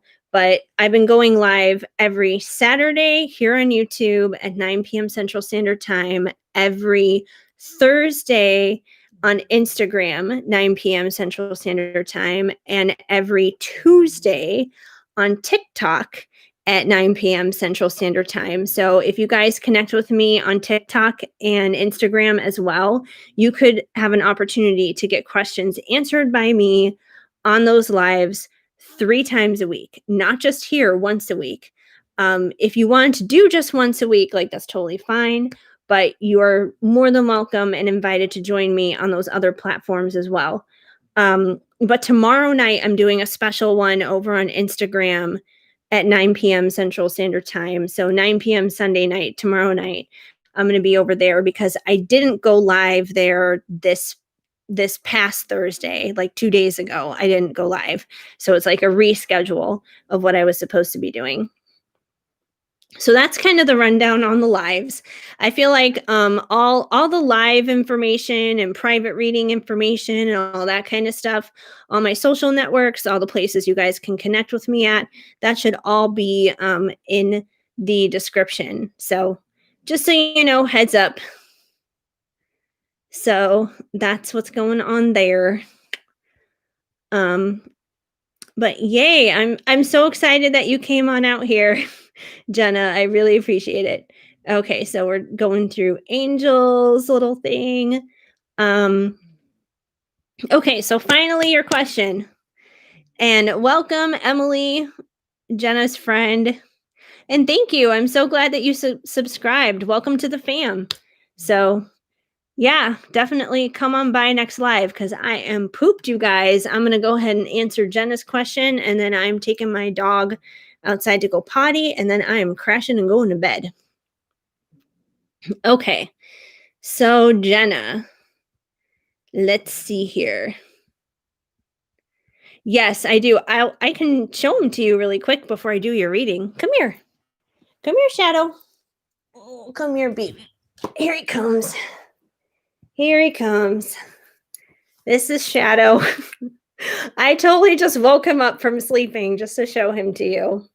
But this is Shadow. This is my little baby boy. And he's wearing a blue shirt just like I am. But he has a snowman on his shirt. So it's like his shirt, he's ready for winter. So you good boy. Okay?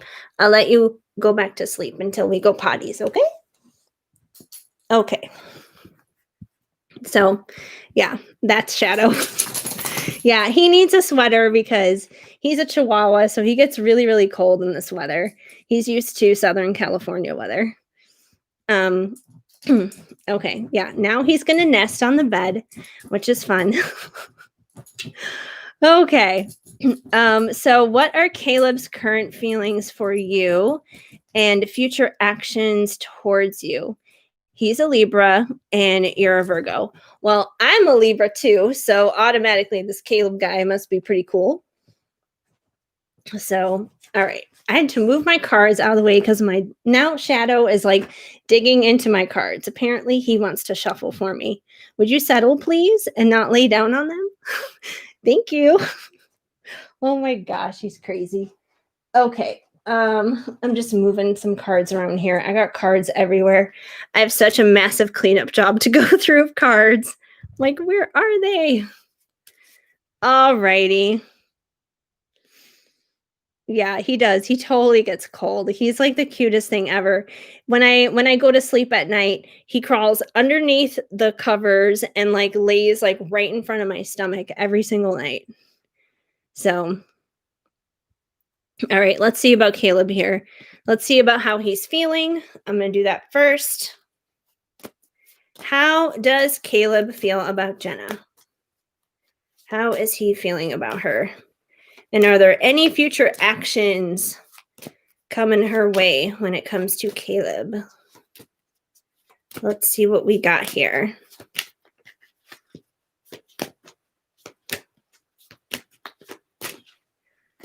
All right. We have got... Well, I don't know. This may be coming out. I feel like this might be coming out from the previous reading, but we got anger. Maybe he's got some anger issues going on with some other things. There's a burning rage inside of me. So I don't know. That may be some kind of like leftover thing coming out from the other reading that I did before you, because I know that one was like right there. Let me shuffle a little bit more. Get this going together a little bit better. Come on, Caleb.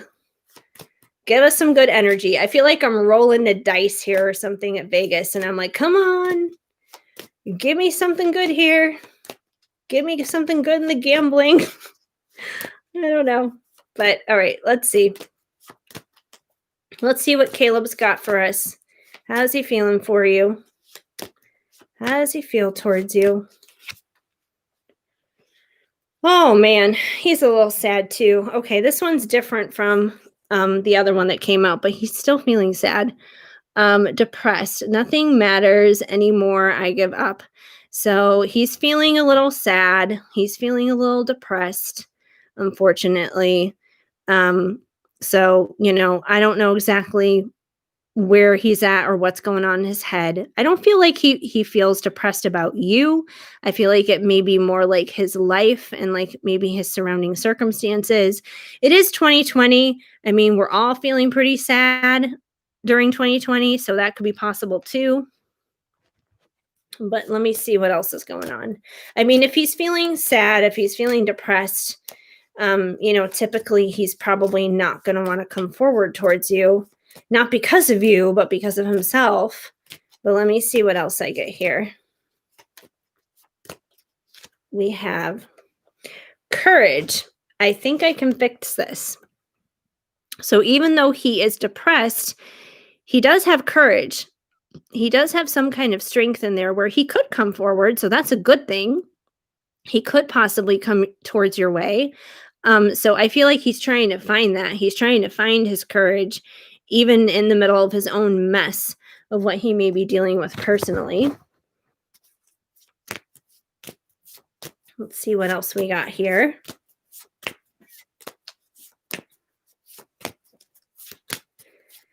All right. And not only that, but with that courage card, I'm also thinking suddenly angel. Like, angel, that should be you. Get that courage up. Talk to that girl. But anyway, just like Caleb needs to get his own courage up and he needs to talk to you. So, he probably has his own things that are trying to hold him back. Well, this is a good one. We have committed until death do us part isn't enough. So I do feel like he feels strongly towards you, that he does feel love for you, and that he would want to be committed towards you. I feel like, he definitely feels that way as well towards you. But he has some stuff holding him back. He's got this depression going on here. So he may feel good about you, but he's depressed, but he needs to find his courage to get past that and step forward towards you. Let's see what else we got here. Because I would love for him to take action towards you. I'm just nervous that he's not doing it right now because he's kind of like sabotaging himself. But I feel like his energy towards you is good overall. Like, it feels pretty positive. Healthy. I'm becoming my best self. So, yeah, especially if he's feeling depressed right now, I feel like he knows that he needs to make himself better. And, especially if he does want to bring you a good commitment, a solid commitment, a stable commitment, he wants to bring his best version of himself towards you. And right now, if he's feeling depressed, he's not there right now. So he's taking up some courage right now to not only like be able to come towards you, but he's also finding courage and strength to become his healthiest and best version of himself. So I feel like that's kind of where he's at right now. That's kind of what's going on. So he may not necessarily take courage.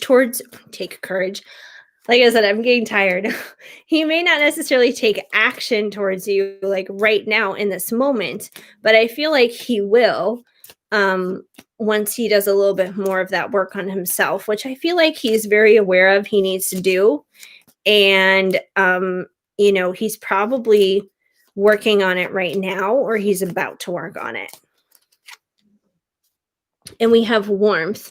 I miss you and your warmth. So I feel like he definitely sees you as someone who's kind and caring and warm and nurturing and loving. So I feel like he definitely, feels that coming off of you. He feels that vibe from you. And I think that's something he really appreciates and is one of the things that he loves about you. And let me see. I may pull a couple divine timing cards for you just to see in terms of like when he may take action. Just because I'm not really sure right now with the self-work that he needs to do. And we have loyalty, forever yours, which totally makes sense, especially considering we also had the commitment card come out. So I feel like he does feel loyal to you. He does feel committed towards you, even if he doesn't necessarily like step forward and do things towards you in this moment. Like I said, that's more so like him needing to, work out some things for himself, but that doesn't mean that it's not there. Um, Let me try and pull a couple divine timing cards for you. Okay. All right. And I'm excited to use these cards because these are new. So I'm like, I really want to test them out and take them out on the road tonight. So I'm testing them out on you, Jenna. Testing them out on you. So let's see timing wise. When will Caleb like step up and take some action? But, if he's working on himself, that's good because I feel like when he does take action, when he does come towards you, he is going to present that best version of himself. And that way, then, like, you guys can have a healthy start. You guys can have a healthy beginning in your relationship. And, that way, then there won't be any like bullshit or anything to work out later on. Okay, so we have you're going to be shocked. Stop staring at the clock. So if you keep looking at the clock, if you keep looking at the time of things and you're like, when is he going to take action? When is he going to do something? When is he going to say something? It's not going to happen. So part of the answer to this question is, unfortunately, you're probably not going to know the timing. Part of, that's kind of like, God's funny way of being like, haha, I'm not going to tell you when. I'm not going to tell you if it's going to be next week, next month, next year. I'm not going to tell you because I just want to surprise you, basically. And if you keep your eye on the clock too long, you're never going to know. So, you kind of need to distract yourself. It's like, when we're in school, when we're younger and we keep looking at the clock and we're like, I just want it to be 3 o'clock so I can go home. And it seemed like the school day lasted forever. But then if you go somewhere fun like Disneyland, it seems like the whole day just flies by because you're having so much fun. So I feel like, that's kind of the message here, is to treat every day like you're at Disneyland, not like you're sitting in algebra class or something. And you'll see that the time will fly by a lot faster. And then it's like, boom, there he is. We also have pour some more, close the door, break time. So close the door on that timing. Close the door on needing to know when he's going to come through. I feel like that's what it's saying, because it also says break time. And I know it could be like break time, like taking a break from him or whatever, but I feel like it's more about taking a break on figuring out when is he going to do it, how is he going to do it, that kind of thing. So stop with the overthinking. It's a break from the overthinking. Take a break from that. Don't overthink it. Just kind of go with the flow and pray for him. If he needs healing, if he needs to like fix some things in his life because he's depressed, pray for him. Pray that, like, because that's like what I do for my person all the time. I pray that, God heals him and, takes care of him physically, spiritually, emotionally, mentally, that he brings him peace, joy, abundance, favor, all these other things. Like I pray for that for him all the time. And that doesn't even necessarily have to be attached to me or tied to me. I just want him to live his best life. So, if you pray for him too, that's going to help him a lot as well. And then we have freedom. Do you not see you are already free? So, yeah, stop paying attention to the clock. And I feel like he needs to kind of listen to this too.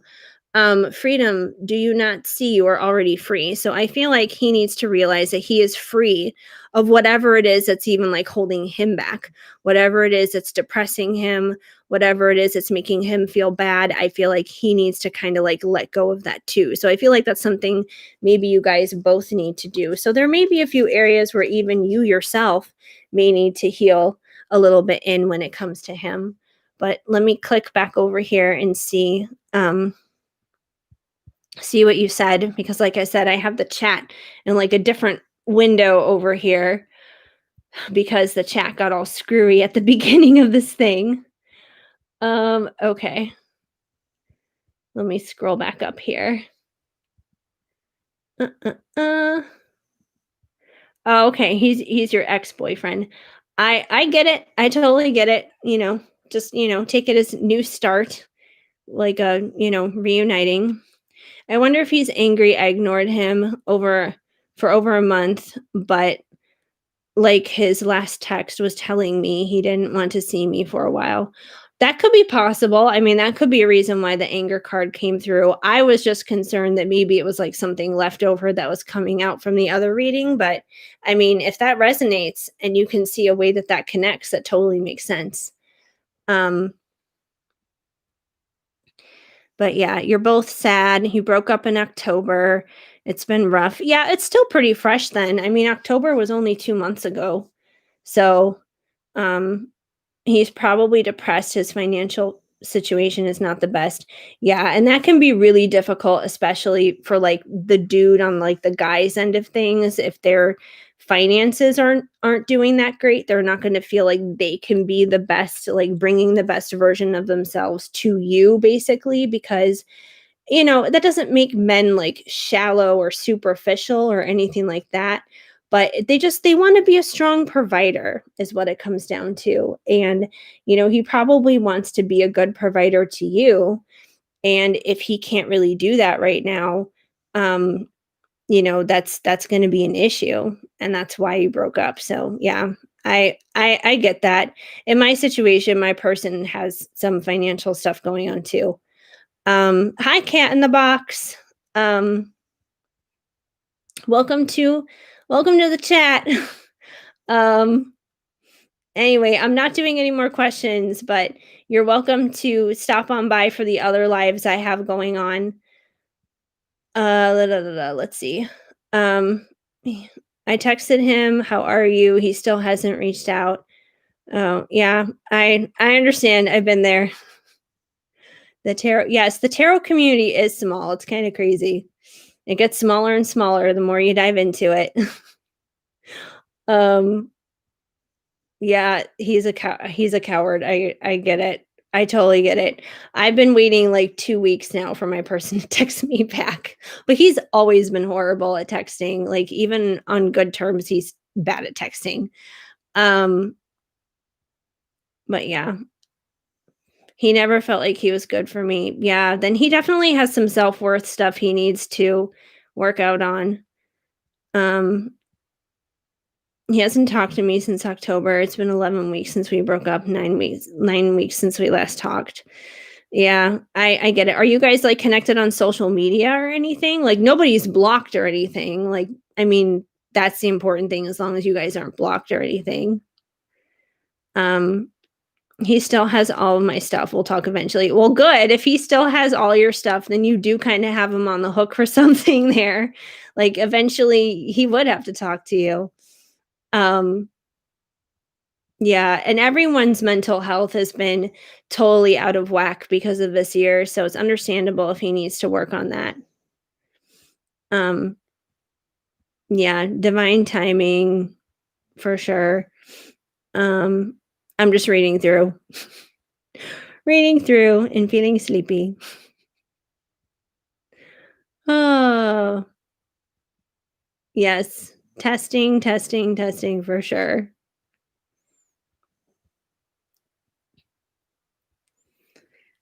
Okay. Cat in the box, Virgo equals overthinker.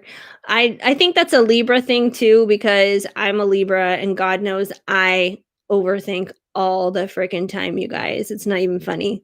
Like right now I'm probably overthinking on some certain things that I really shouldn't. Um but yeah.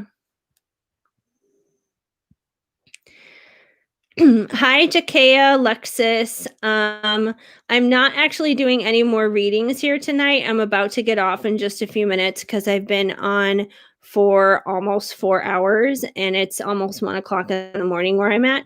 But I'm going live tomorrow night over on Instagram at 9 p.m. Central Standard Time. So if you want to head on over there tomorrow night, you're welcome to, and I can give you a reading over there.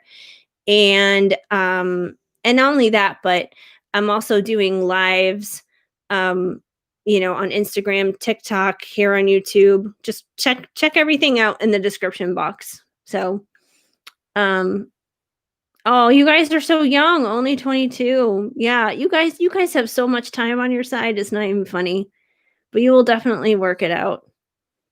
So, yeah. Not easy.